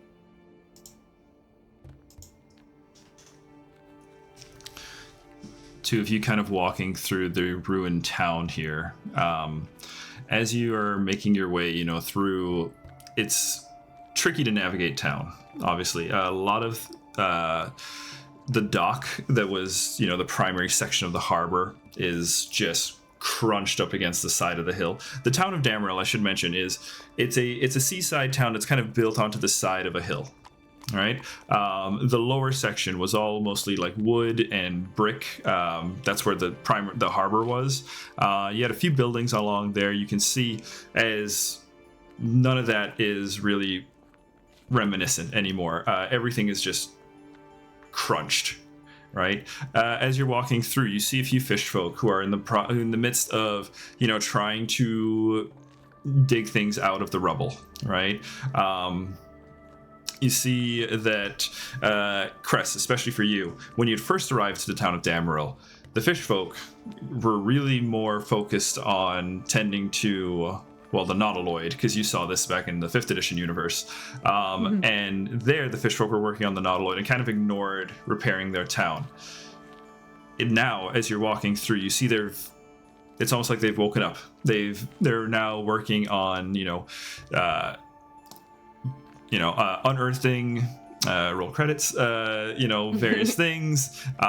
They're looking to put things back together. You see a few of them with tools in their hands, right? Doing what they can to restore something. It's the first of many, many steps you can imagine. And we I think help. I'll walk. Yes, Oh, exactly. sorry. No, exactly what I was going to do. Yeah, you approach a couple of fishfolk who are in the midst of using a pry to kind of push over looks like the remnants of a lifeboat. It's got a few different bits of rubble, all kind of like filling the inside of it, and it looks like they're just trying to push it out of the way. They're struggling, and as the two of you approach, they both turn, and you can see. Immediately, neither of them are marked with the red circle that denotes members of the Crimson Circle cult. These appear to be just your normal fishfolk. But as you approach and you offer assistance, you see they both immediately back up and they're like, please, we are not trying to win. We're simply, excuse us, as they're preparing to get away. You can tell that they're somewhat intimidated by you. Can we help you? Do you need that turned over? Oh, we could never ask anything of the Equitors. We wouldn't want to, it's far below your station, I'm sure. Chris is gonna go over to the boat. I think they're just like, Yeah, Farryn will follow. they're gonna try and do it. Roll a diplomacy here, and because you guys are actually doing something that is going to be an athletics check, you can roll diplomacy. You can using your strength if you'd like, but I imagine that's probably not. Thank you. I figured, but the offer was there. I can roll athletics though Yeah. to help. Yeah. Okay. Diplomacy is plus 11, which makes it 22. Okay, it's really good. And I got a 23 for athletics. Okay. Oh, you're Yeah. strong. I'm not. Yeah, I'd say, Farryn, you got like a good section of leverage underneath it. Cress, your genial nature is kind of shining through. It's clear that you're not trying to intimidate these people, and that your approach is approachable. As the two of you begin working, and they see you, they go, well, okay, and they come over and they help you. I'm gonna kind of keep those previous checks because they're pretty decent rolls anyway. You guys are able to shift this bit of debris, right? There's a bit of section that kind of crumbles back down. That was a lot louder than I thought it was going to be, right? In the wake of it. I thought it was. Sorry. Yes, I was like, oh no, the tree finally fell on our roof. Well, thankfully not. But yeah, you guys are able to kind of shift it apart, and they begin, kind of crawling into the gap that's been made. The fishfolk that you helped turns and goes, Oh, thank you. We're forever grateful. You're equitors, we've been told, or we have overheard. Can I ask? You had mentioned that Cress and Lukevir had been to Damaril before the last wave. oh yeah. Was there any sort of like expression or something that was used in the town to identify people of the town, or something that was just sort of Like reading. yeah, greeting. I'm thinking my brain goes immediately to worlds beyond number, Naram. Yeah, I think these guys would have a saying. Being that it was so prevalent seaside town, I think they'd greet each other with well wishes of fair tides. Well wishes of fair tides. So they'd often, as they approach, well, fair tides greet you, as they're greeting. We have certainly introduced ourselves as equitors. Fair tides to you, and they'll continue trying to unearth more requisites of whatever they were digging up. Okay. As you continue working, you can see there's a somewhat perplexed look as other fishfolk, the two of you become aware. Other fishfolk are, you garnered some attention here.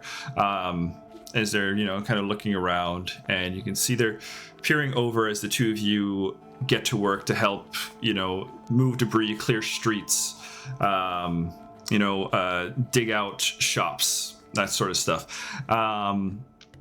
As the two of you help, more fishfolk kind of join in, and within the span, I don't know how much time you guys are willing to spend here, but they are looking to, clear the street. And I think the two of you, if you'd like to, can work along to help clear, debris from here for a while.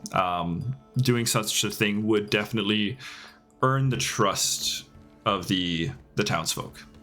Absolutely. Yeah, I think that's the goal. Okay. Yeah. All right. Especially And then knowing maybe- that Finn's crafting. Yeah. Needs Right. time. He needs time. So we'll say maybe we'll have you guys there for a few. Finn, you are crafting. All right. So as you are crafting and as you're setting to work, you're in the zone, but you hear a slight cough. And you look over as Gron awakens, looks around. Oi, I miss everything again. Seems like you might have. Good morning. Morning. I'm going to slip into your accent. Well, you look hard at work, don't you? Yes, hard at work indeed. How'd you sleep? Oh, well. You? Me either. Yeah. Cress and your new friend. They're not around. He will kind of look down. He'll see the conch. I imagine they went into town. They'll be back. It's just you and me then. That's a great question. Is Cuthbert here? No, Cuthbert's probably still in the wand. Okay. Yeah. Looks like it's just you and I. Yeah. All right, so I've got a question for you, mate. All right. Well, what's with all this? As he just kind of looks at you. Finn, no check required here. I think you will remember Gron was once part of the Brotherhood.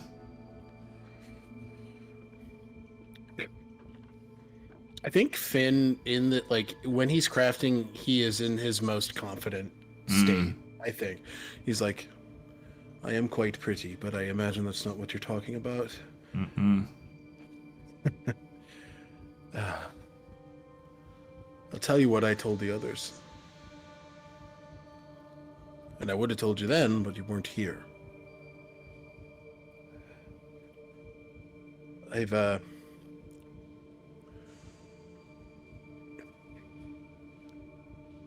I'm a bit of a prison.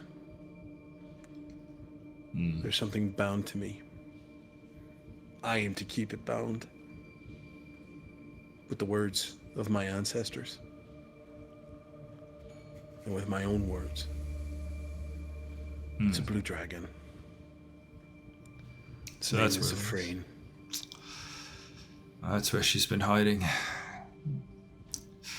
We've the Brotherhoods. We've fought all sorts of dragons, right? I mean, big ones, small ones. We've contended with a few of the different aspects. They change often. People grow old and, pass on. And then the spirit of a dragon's reincarnated into someone else. Tough luck, it seems to be you've got this one, but Zephrine, the blue, no one's seen her in, well, since the sealing. I intend to keep it that way. Oh, look, Finn. I like you and all, mate. You're a good sort. But you should know, if any of the other Brotherhood, now, I'm not one of them anymore, but if any of the others, Rabulus and them, if they were to find out about this, I don't think the good graces. Yeah. I was trying to be nice about it, but yeah, they'll try to kill you. This world's not nice. I know. I don't need to be fed niceties. I need the truth. All right. The truth will help me protect Cress and Cuthbert and Farryn. It's incredible how saving the world means nothing when you're something someone doesn't like.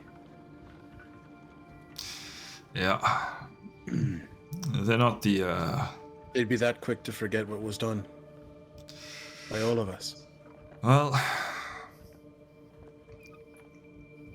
yeah. Rabulus is not the sort to really grant lots of mercies, but that being said, you did help with with freeing Thadril or protecting Thadril or whatever the fuck it was that Thadril had us do.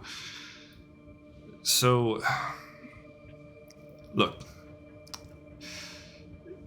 I'll just say this. If the time comes where you decide that this Zafreen of yours is more trouble than she's worth and you want to do something about it, they might know something. If you're looking for answers, and you're the kind of man that I feel likes answers. I don't like answers, I need them. Answers and truths are the only thing, other than the work of our bare hands, that is going to help make this world better. So, excuse my confusion. Ravulus and the others in the order,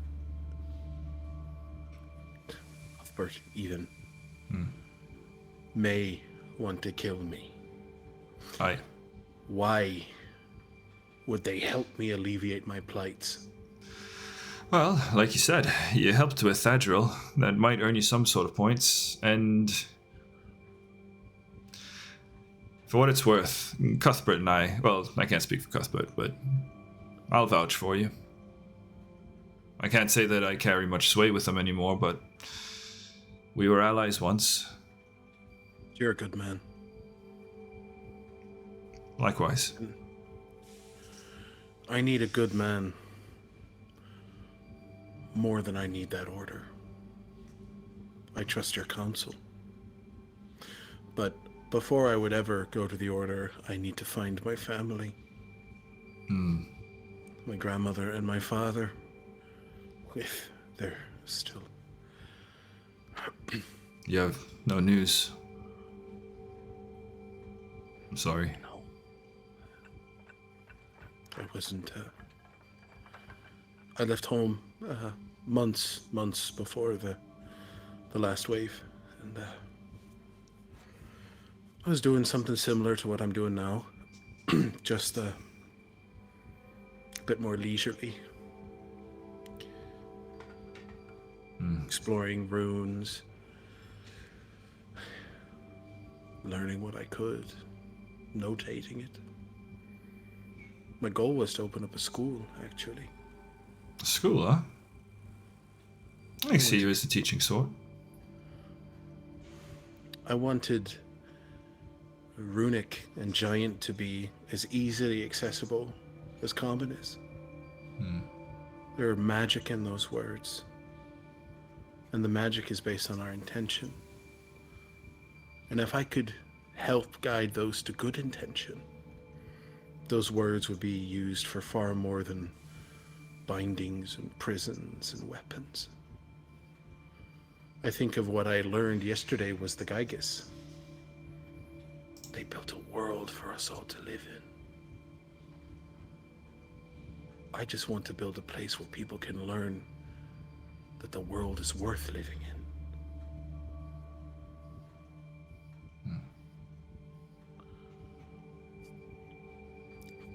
But my father and my grandmother, if they're alive, I know they would have answers about Zafreen and my current situation. So, if the council, or if the order in that time wants to come for me, I wish them luck. Because I'm not leaving them. Well, lucky for you, I think they've got bigger problems than you at the moment. From what Nixus tells me, there's already a dragon rampaging in the jungle. That's where I'd suspect Rabulus and his lot will be. Well, then we have time. I have time. And you've got a ship. And he kind of gestures arms wide to the fractal around. Perhaps we take a jaunt up to the Nexenkov. We can talk to the group about it, yeah. As long as everyone agrees, I would like that. Yeah, I guess we do have a few things on the plate first that we've got to figure out before we start planning grand adventures across the continent. Grand adventures. Yes. And Gron. Aye. It is not your fault. Any of it. A good man is not immune to a cruel world. A good man acts in spite of a cruel world. Know that I will honor Dex for as long as I live. I will honor people like Lukavir. I will honor those who have been lost and make sure they are never forgotten.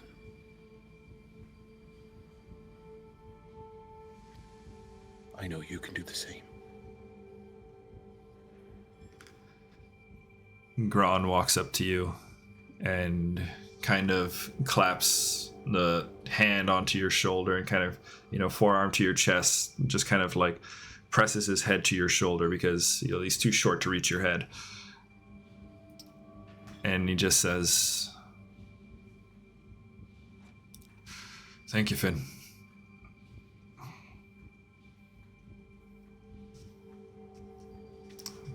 We'll do this together, but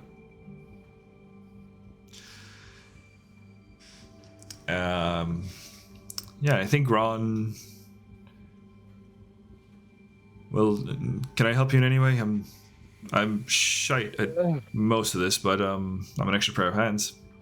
Extra pair of hands are good. Yeah.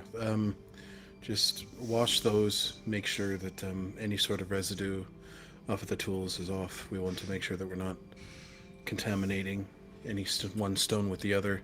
I think it's been a couple hours, I imagine, right? Yeah. I think some of the sea glass has already been made with the Deathless rune on it.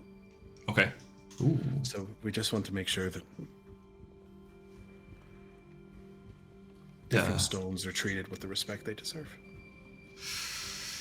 I've never been one to treat a stone with respect, but hey, you're the teacher. Well, you always start with one thing. You have to give it a kiss. Honest. No bullshit. Crafter's honor. All right. Just a kisses a stone. There's no such thing as crafter's honor. You look like a fool, but it was cute. So, all right, come on. I should have fucking known. You're too sleepy to be sensical. You're too cruel to be taking advantage of a sleepy man. I am a dragon. he starts crafting. Awesome. Yeah, I think yourself and Gron work on the Deathless Rune. Cress and Farryn, you guys have kind of been doing this for a while. I will say you get this. You get most of this section of the street cleared up. You can see that you guys have kind of dug out a storefront that was kind of buried behind this store. Seems like it was perhaps once a maritime supply store. As the fishfolk go in, you can see that there are coils of ropes that were, bunched up in a section, a few anchors, snapped oars, various tools, lanterns, and the like. But beyond that, anything else you guys want to do in town? Anybody else you want to check in on? Oh, we want to ask them questions. Oh, sure. Yeah. I Okay. think we want to kind of like ease into the conversation a little bit. Sure. So we'll just make some quick small talk and, wipe our hands of the rubble, and we'll just say, hey, I'm Farryn, by the way. What's your name? Oh, I'm Toto. Toto. Nice to meet you, Toto. I was wondering if I could ask you a question. Sure. By all means. I think that was the voice I was going with before. Somewhere in there. Captain Magnus. What do you know of him? Oh, well, lots of rumors about the captain. He was supposedly, they say, kind of looks around.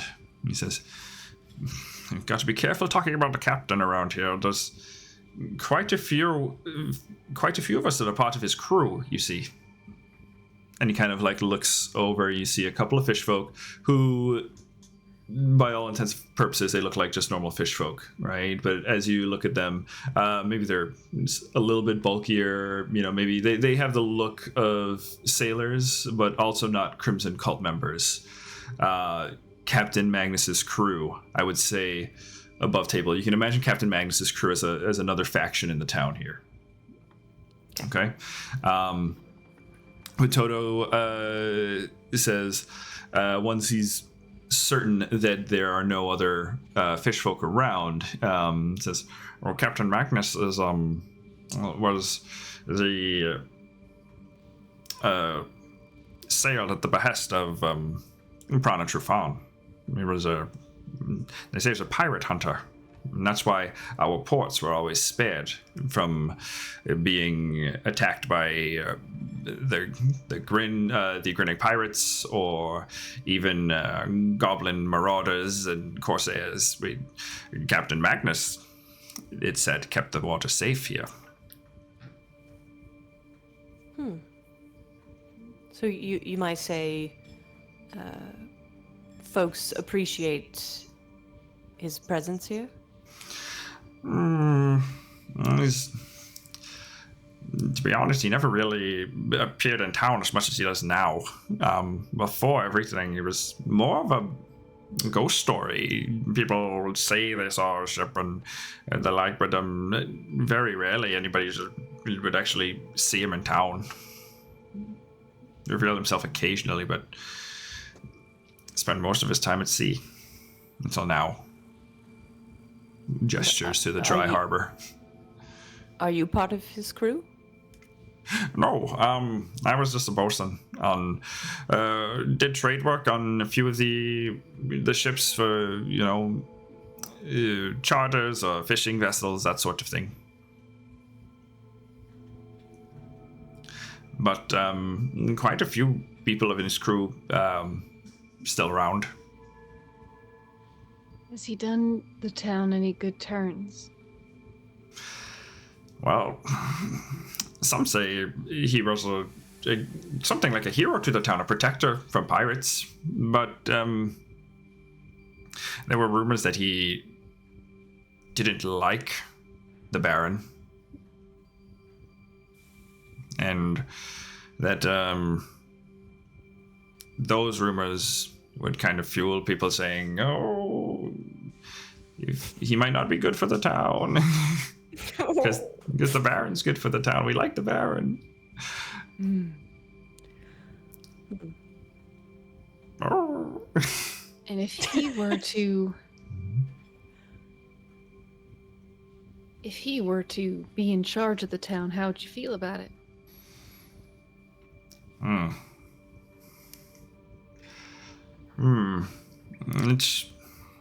I suppose he's always protected the town. But from pirates? From pirates, they say. But they say those upon his ship are loyal. Perhaps he treats them well.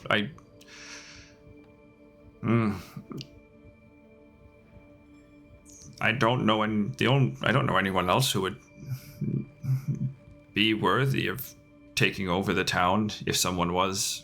But Captain Magnus, the idea of Captain Magnus as a Baron, little uncomfortable. I don't know what he'd do to the town.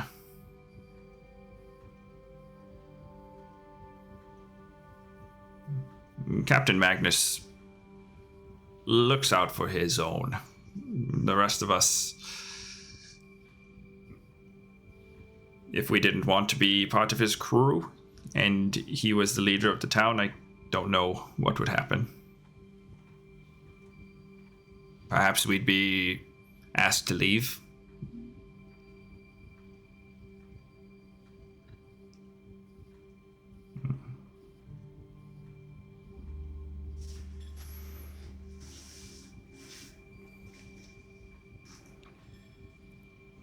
I'm trying to think. If there's anything else I want to ask. Toto, you can't think of anybody else who you might respect as a leader? We'd heard rumors about one unexpected name. Rumors that the old town drunk Gron was putting together a hideaway of sorts, somewhere where people was keeping people safe. I don't know if the rumors are true, but if it is, Gron is always a nice guy, if anything. Sorry, we're in town. Let me just change the music here. Have we talked to above table? Have we talked to Gron about Captain Magnus? I don't believe so. No, Gron wasn't there. Okay. Gron was there originally when Cress and Finn encountered Captain Magnus, and Gron had told you Cress, a pirate hunter. Yeah. Well, I certainly admire Gron's character.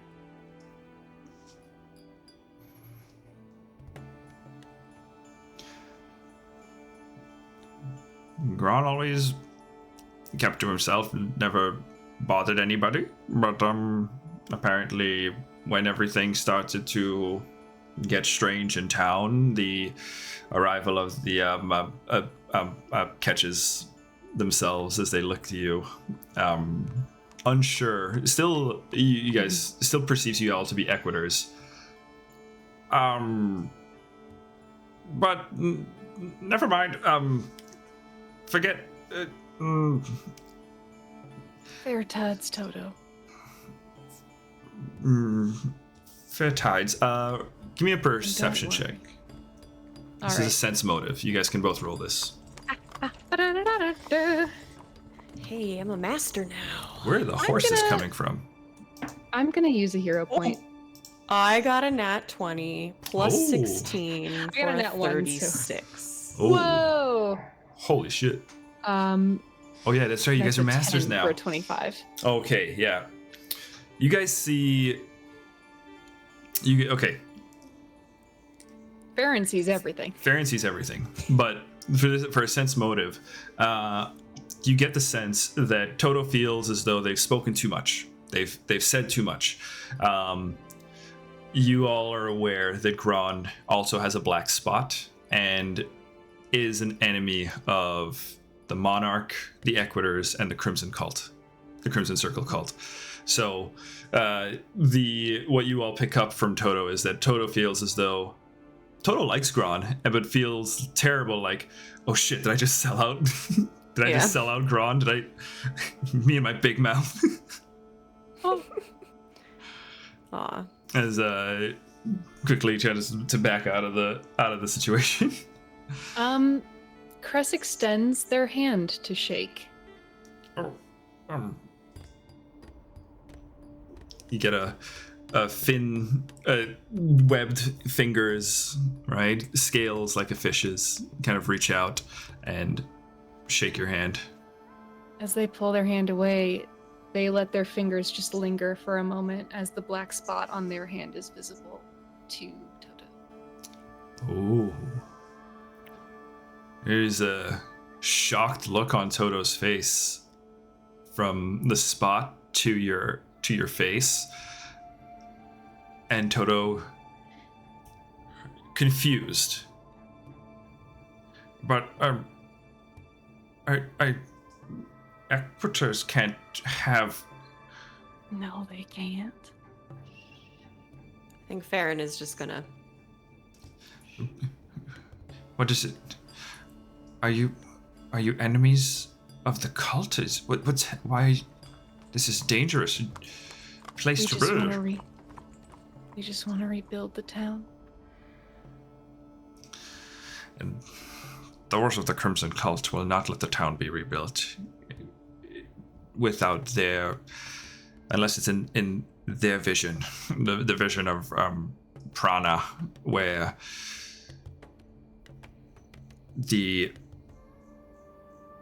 those that descended from the moon would be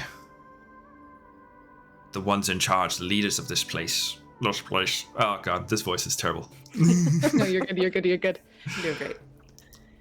Did the Crimson Circle exist before the first wave? No. We first heard of the circle when this crew came into town. A human woman with a crown of corals. She brought the Crimson Circle. She became allies with Prana, a favored guest, and slowly more and more began to listen to their teachings and became members of their circle. And what did they worship before that, Eliza? Yes, Prana was the priest of that temple.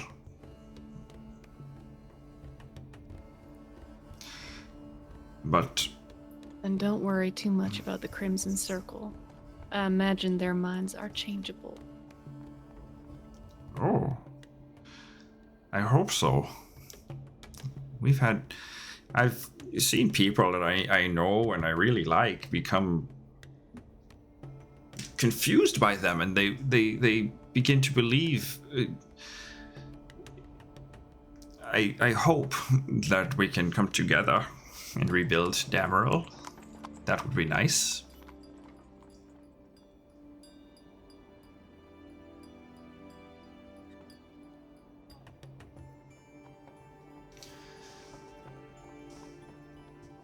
I would like that very much.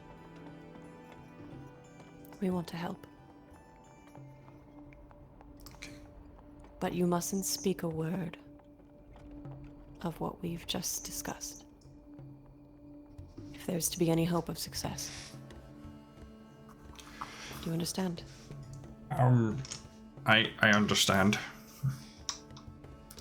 The two of you, what are your perception modifiers again for me? Plus 15. 16. Plus 15, 16. Whoa. Okay. Cress, you got a natural 20. Farryn, you got a natural 18. Great. The two of you, as this exchange with Toto is happening and taking place, you notice the fishfolk that Toto had glanced to, in suggestion that they might be allied with Captain Magnus. They've taken notice of you. They've taken notice of this interaction. And Cress, they might have seen an exchange, or that subtle exchange, that subtle reveal. And with those perception checks and sense motive being a perception skill, I would say, yeah, you easily pick up on these guys like, wait a second. And they're kind of like fading back into the shadows.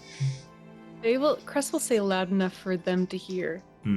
Well, if Magnus treats his crew that well, then maybe there's work to be done with him. There's a pause. They kind of glance at each other. Barely glance over the shoulder towards you to just see that that might have been directed to them. Once they see it, locked eyes with you, they turn back and they make their way up the hill towards the tavern. Get the sense that message on its way to being delivered. Great. Okay. Anything else you guys would like to do in town? Just to wrap up with Toto. Sure. Thank you for opening up to us. Thank you as well for your help. And gestures towards the shop front that is now exposed, where fishfolk are removing supplies and fixing door frames to, make it a much more safer excursion for them. And tools are being retrieved. You can see that there's a number of them now armed with the proper equipment, about to set to work. And Toto says, and thank you for something to hope for.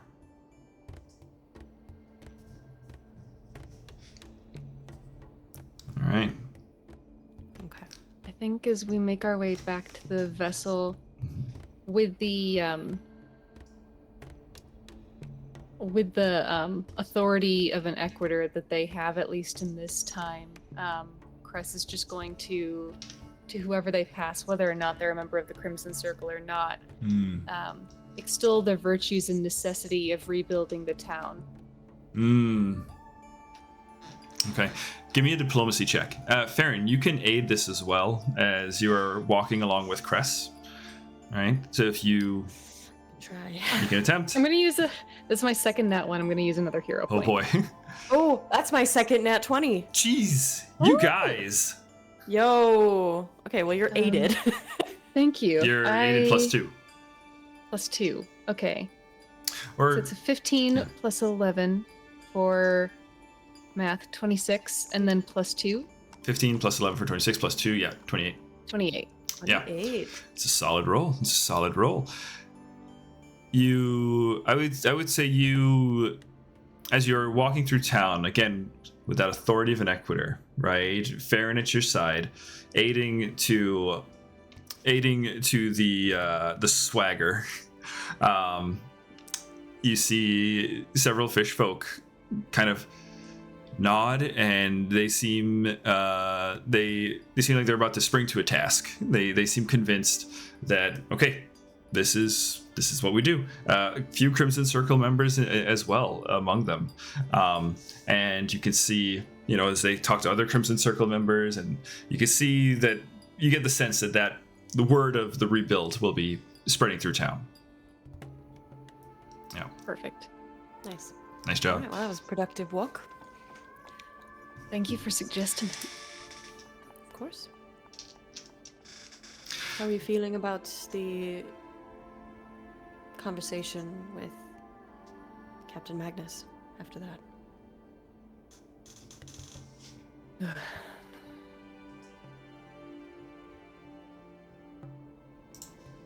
I don't think that a pirate hunter is a useless thing to have around. But I also worry for the people of this town. I don't know what You to mentioned- do. I'm sorry. Oh, no. It's okay. He mentioned wanting to create a safe haven for pirates. Which confuses me. Yes. I don't know if he said the word safe. I think he just said haven. Like, just Haven. a pirate haven. But I guess safe would be A pirate implied. haven. Sorry. That's what I'm thinking, yeah. Yeah. I'm just confused why one who's spent his life hunting pirates suddenly wants to host. There are a lot of unanswered questions with this guy. Yes. Cress. Please. Sorry, I just want to see. Cress, roll a society, recall knowledge. So it's a recall knowledge using society. Society! I rolled another 15, plus stuff, plus 12. 27. 27. You do recall that Captain Magnus, what the interaction you had with Magnus, very much did not seem, too broken up about the loss of Prana Trufan.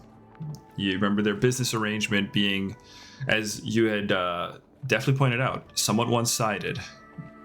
Right, okay.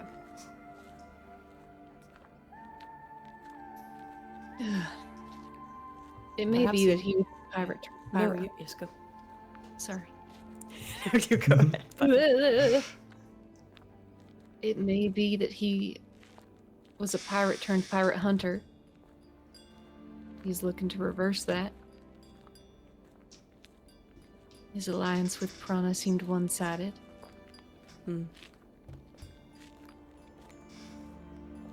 Could be.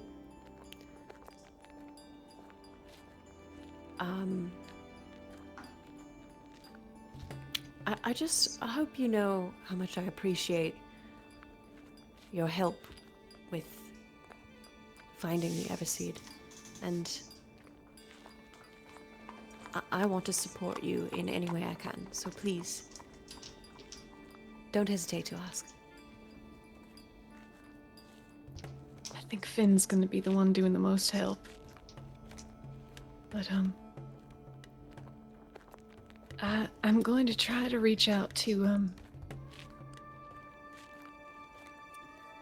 someone from my community tonight if I'm able.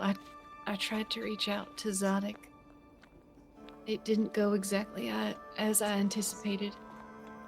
I can't do the things I used to be able to do, but, my community may be heading to Damaril within the next week. Or rather, to the Tower of Damara. And I wouldn't mind company if you weren't intent on leaving immediately. I'm here to help. I'm with you. Have you always traveled alone? Have you always traveled? Yes, for the most part. I must say I've had very few true friends in my life. My beloved animal companions have kept me company most of my life, and they have been friends. But yourself and Finn are very special individuals. And I don't say that lightly.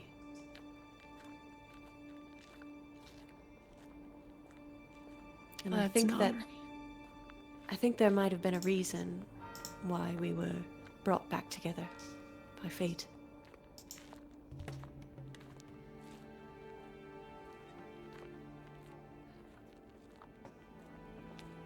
Fate and destiny.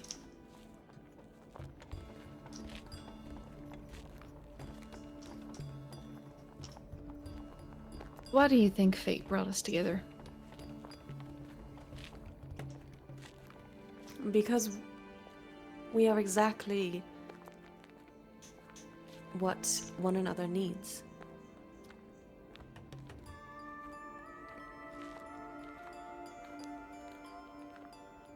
At least that's how it feels.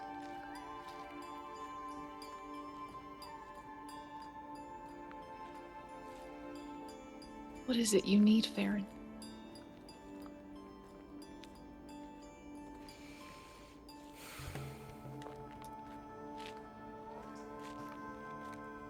I need to restore our home. Not just the savannah, not just for the Terraphants, not just for the fishfolk. I need to make our home a home again for everyone. And I can't do it alone. And I'm just realizing that now.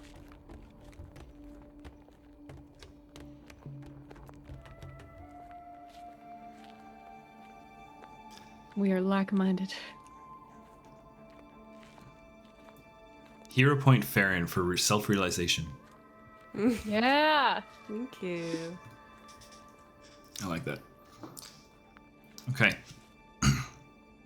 So, you guys finish your walk. You make it back to the fractal. Finn, yourself and Gron working on the rune just as the rest of the party arrives. In terms of time, let's say you guys go to it like 4 hours expended. Finn, I saw the result. But I think you are going to. I'll double check the crafting rules for runes. Okay. I don't know if it's like the consumables where it only takes 8 hours. It might be a little bit longer. That's fine. Or it takes. Yeah. I'll take a look. We'll double check that one. But the rolls in the chat, so we'll keep that. For those, it's a natural 20, so it's a very good fucking roll. 36. Counted it myself. 36. Jeez. So, the group is back together. You're back in the fractal. So, I think it sounds like the next thing is, as far as next steps for the party, we're going to finish off this Deathless Rune, right? We'll take the time needed to do that. Yep. Okay. What's next for the group, would you say? Cress will fill everyone in on Zadek. The message, the fact that they weren't able. I guess they were. They were able to ascertain. She's in there, but she is under their control. I think quite possibly via that crown made of coral. It has red eyes in it, very much akin to her deceased partner's shield. I don't know for certain if removing the crown will restore her, but it's the only lead I've got. A lead is a lead. I say if we run into Zadek, it's a great first thing to try.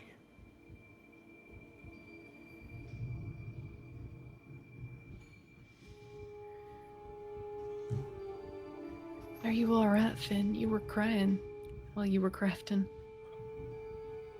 Yeah, I'm okay. Yesterday was a very long day. And I just kept thinking about everything. But in thinking about something, I'm using that intention to pour every piece of power I have into these. He sort of looks down toward the sea glass.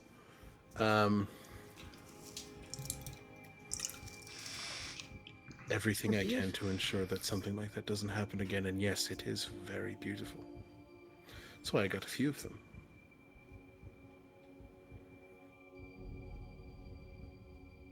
I don't pretend to know what they do, but and Cress will hand Finn an elixir of life, Farryn an elixir of life, Gron an elixir of life. Yes, the rest I can use as bombs, which is fun. Finn would have taken the one. Finn would have consumed the one that was left for him. It heals. I don't know why. Oh, never mind. Never mind. Okay. he took it though. Okay, he has it. How was everything on your walk? We spoke to some fishfolk, helped them clear away some debris, charged them with cleaning up the town. Magnus is still an unknown. Well, once I'm done with this, we could go talk to him. Or do we want to do the Everseed first?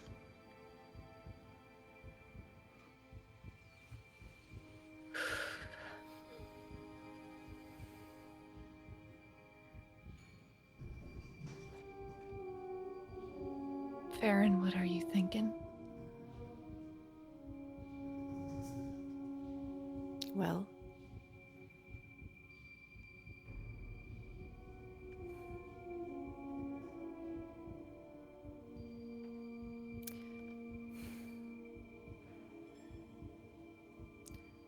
we go to get the Everseed, or attempt to, are we also infiltrating the tower to find Zadek? Zadek's in the tower, right? That's where. Okay. Yeah.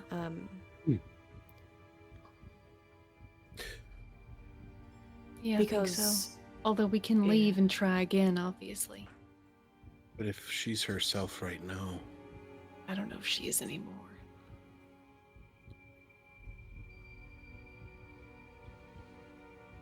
well, I think. I mean, Captain Magnus offered to aid should there be a fight. I understand that's risky.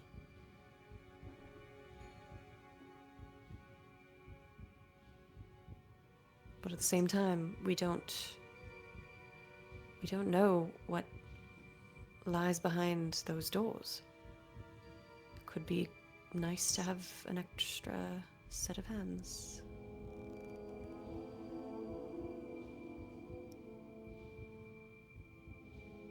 I know that more hands make lighter work, but that's only if everyone's doing the same work. Magnus is an unknown variable. We don't know if he'd actually help us or if he'd get us caught or killed. We don't know if we brought him on that ship what he'd do to keep it.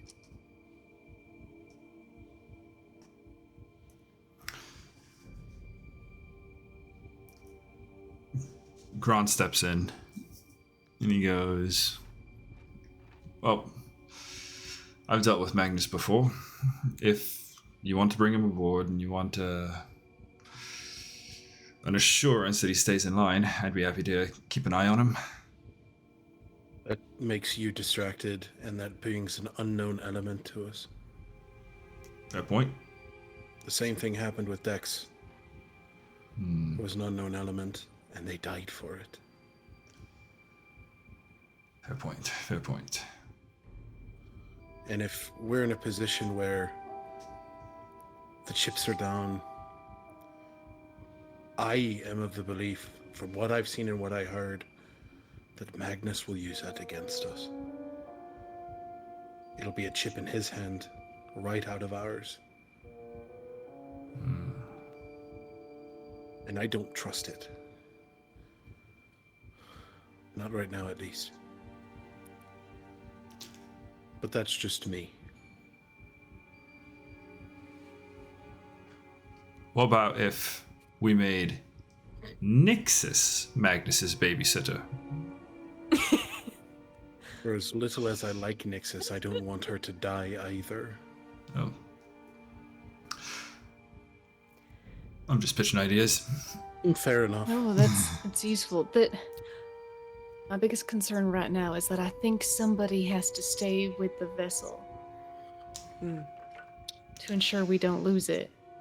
I don't fucking trust Nixus or Magnus. I think it has to be gone. What about you? You're new. You stay with the vessel. I'll go with these guys. The Everseed is Farron's charge. No can do. Yeah. I could stay, but I hate the idea of leaving you two to go without me. No, and we're going to want Cuthbert in that fight, if there is a fight. Altogether, it will be Cress, Cuthbert, Farron, Tolka, and myself. I'm not saying it's going to be easy. All right. I'll watch the fractal. But what about if you... What about the goblins? You could take them. They did promise you they'd help in this fight. They promised in exchange for a vessel that I don't... Frankly... The terms have not been set, let me remind you. I know. The terms haven't been set, but I don't want them fighting for us if we're not giving them the vessel, you know? Doesn't seem fair. Well, they can fight for themselves. If we just leave the what the fuck are they called? Axiomites? We just leave them in the tower, then it's bad for everybody. I We do can talk think to it. him. Yeah. I'm willing to bet that this would be a united front, a common enemy.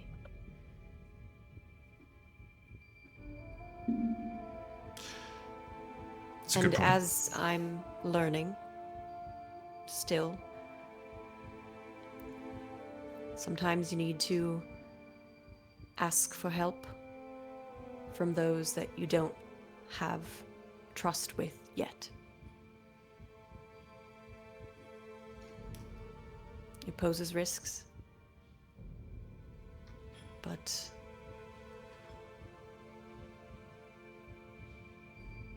sometimes it pays off. It did with you.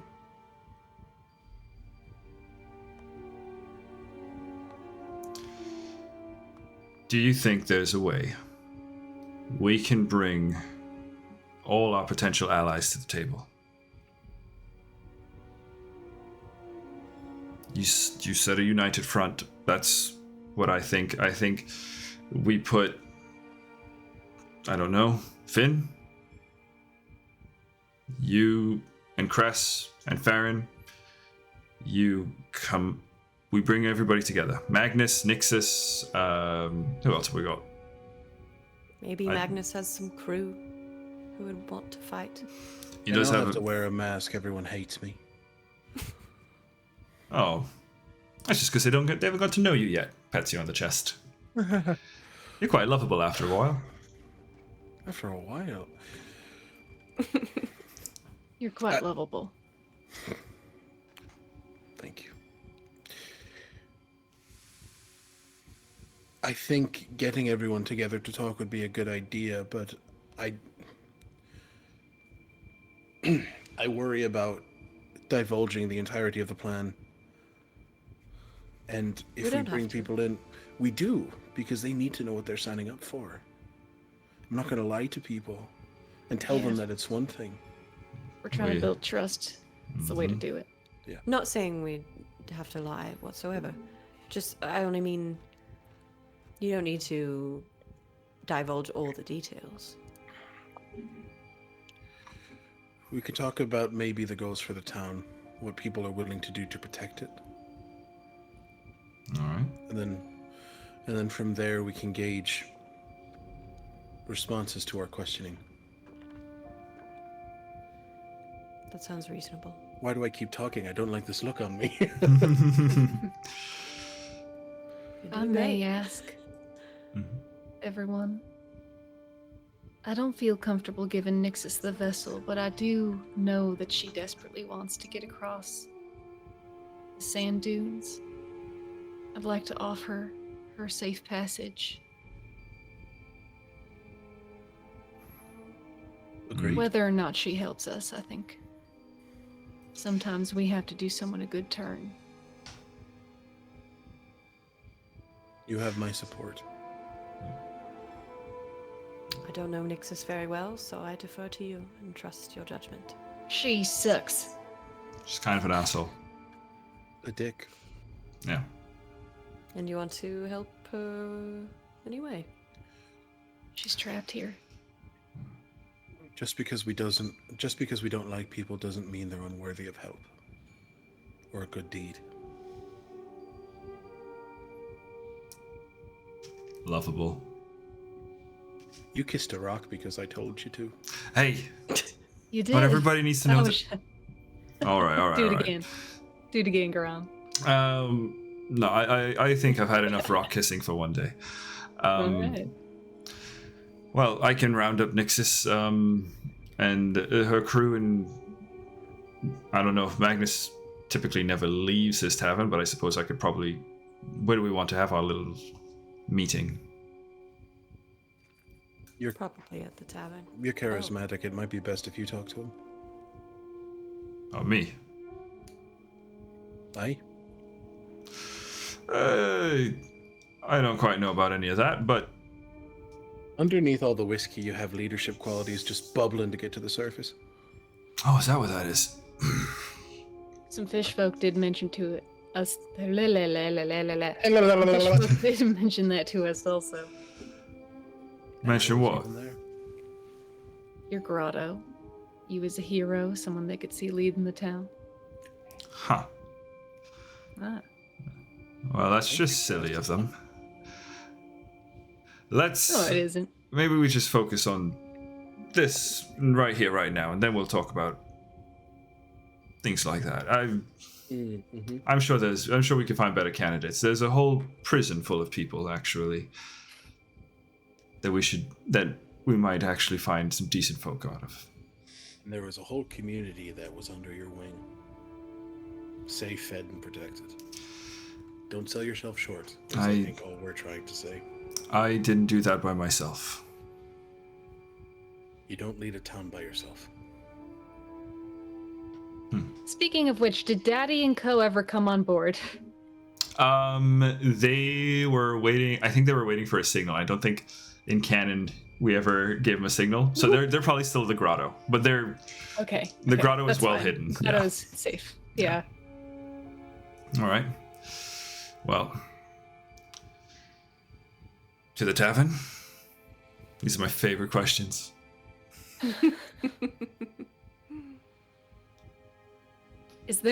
Are we able to like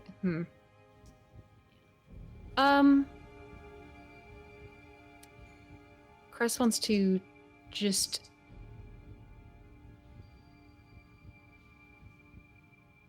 they want to they go to the ship's comms, the Yeah. yeah. The little organ piano. Yeah, the little organ. Yeah. Ship.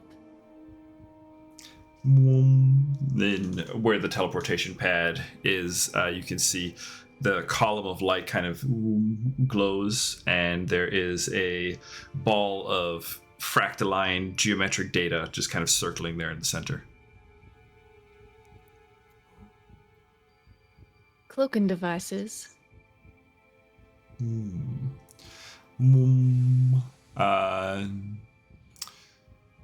Let's see. Does it have? Did I put that on a stat block? I don't know.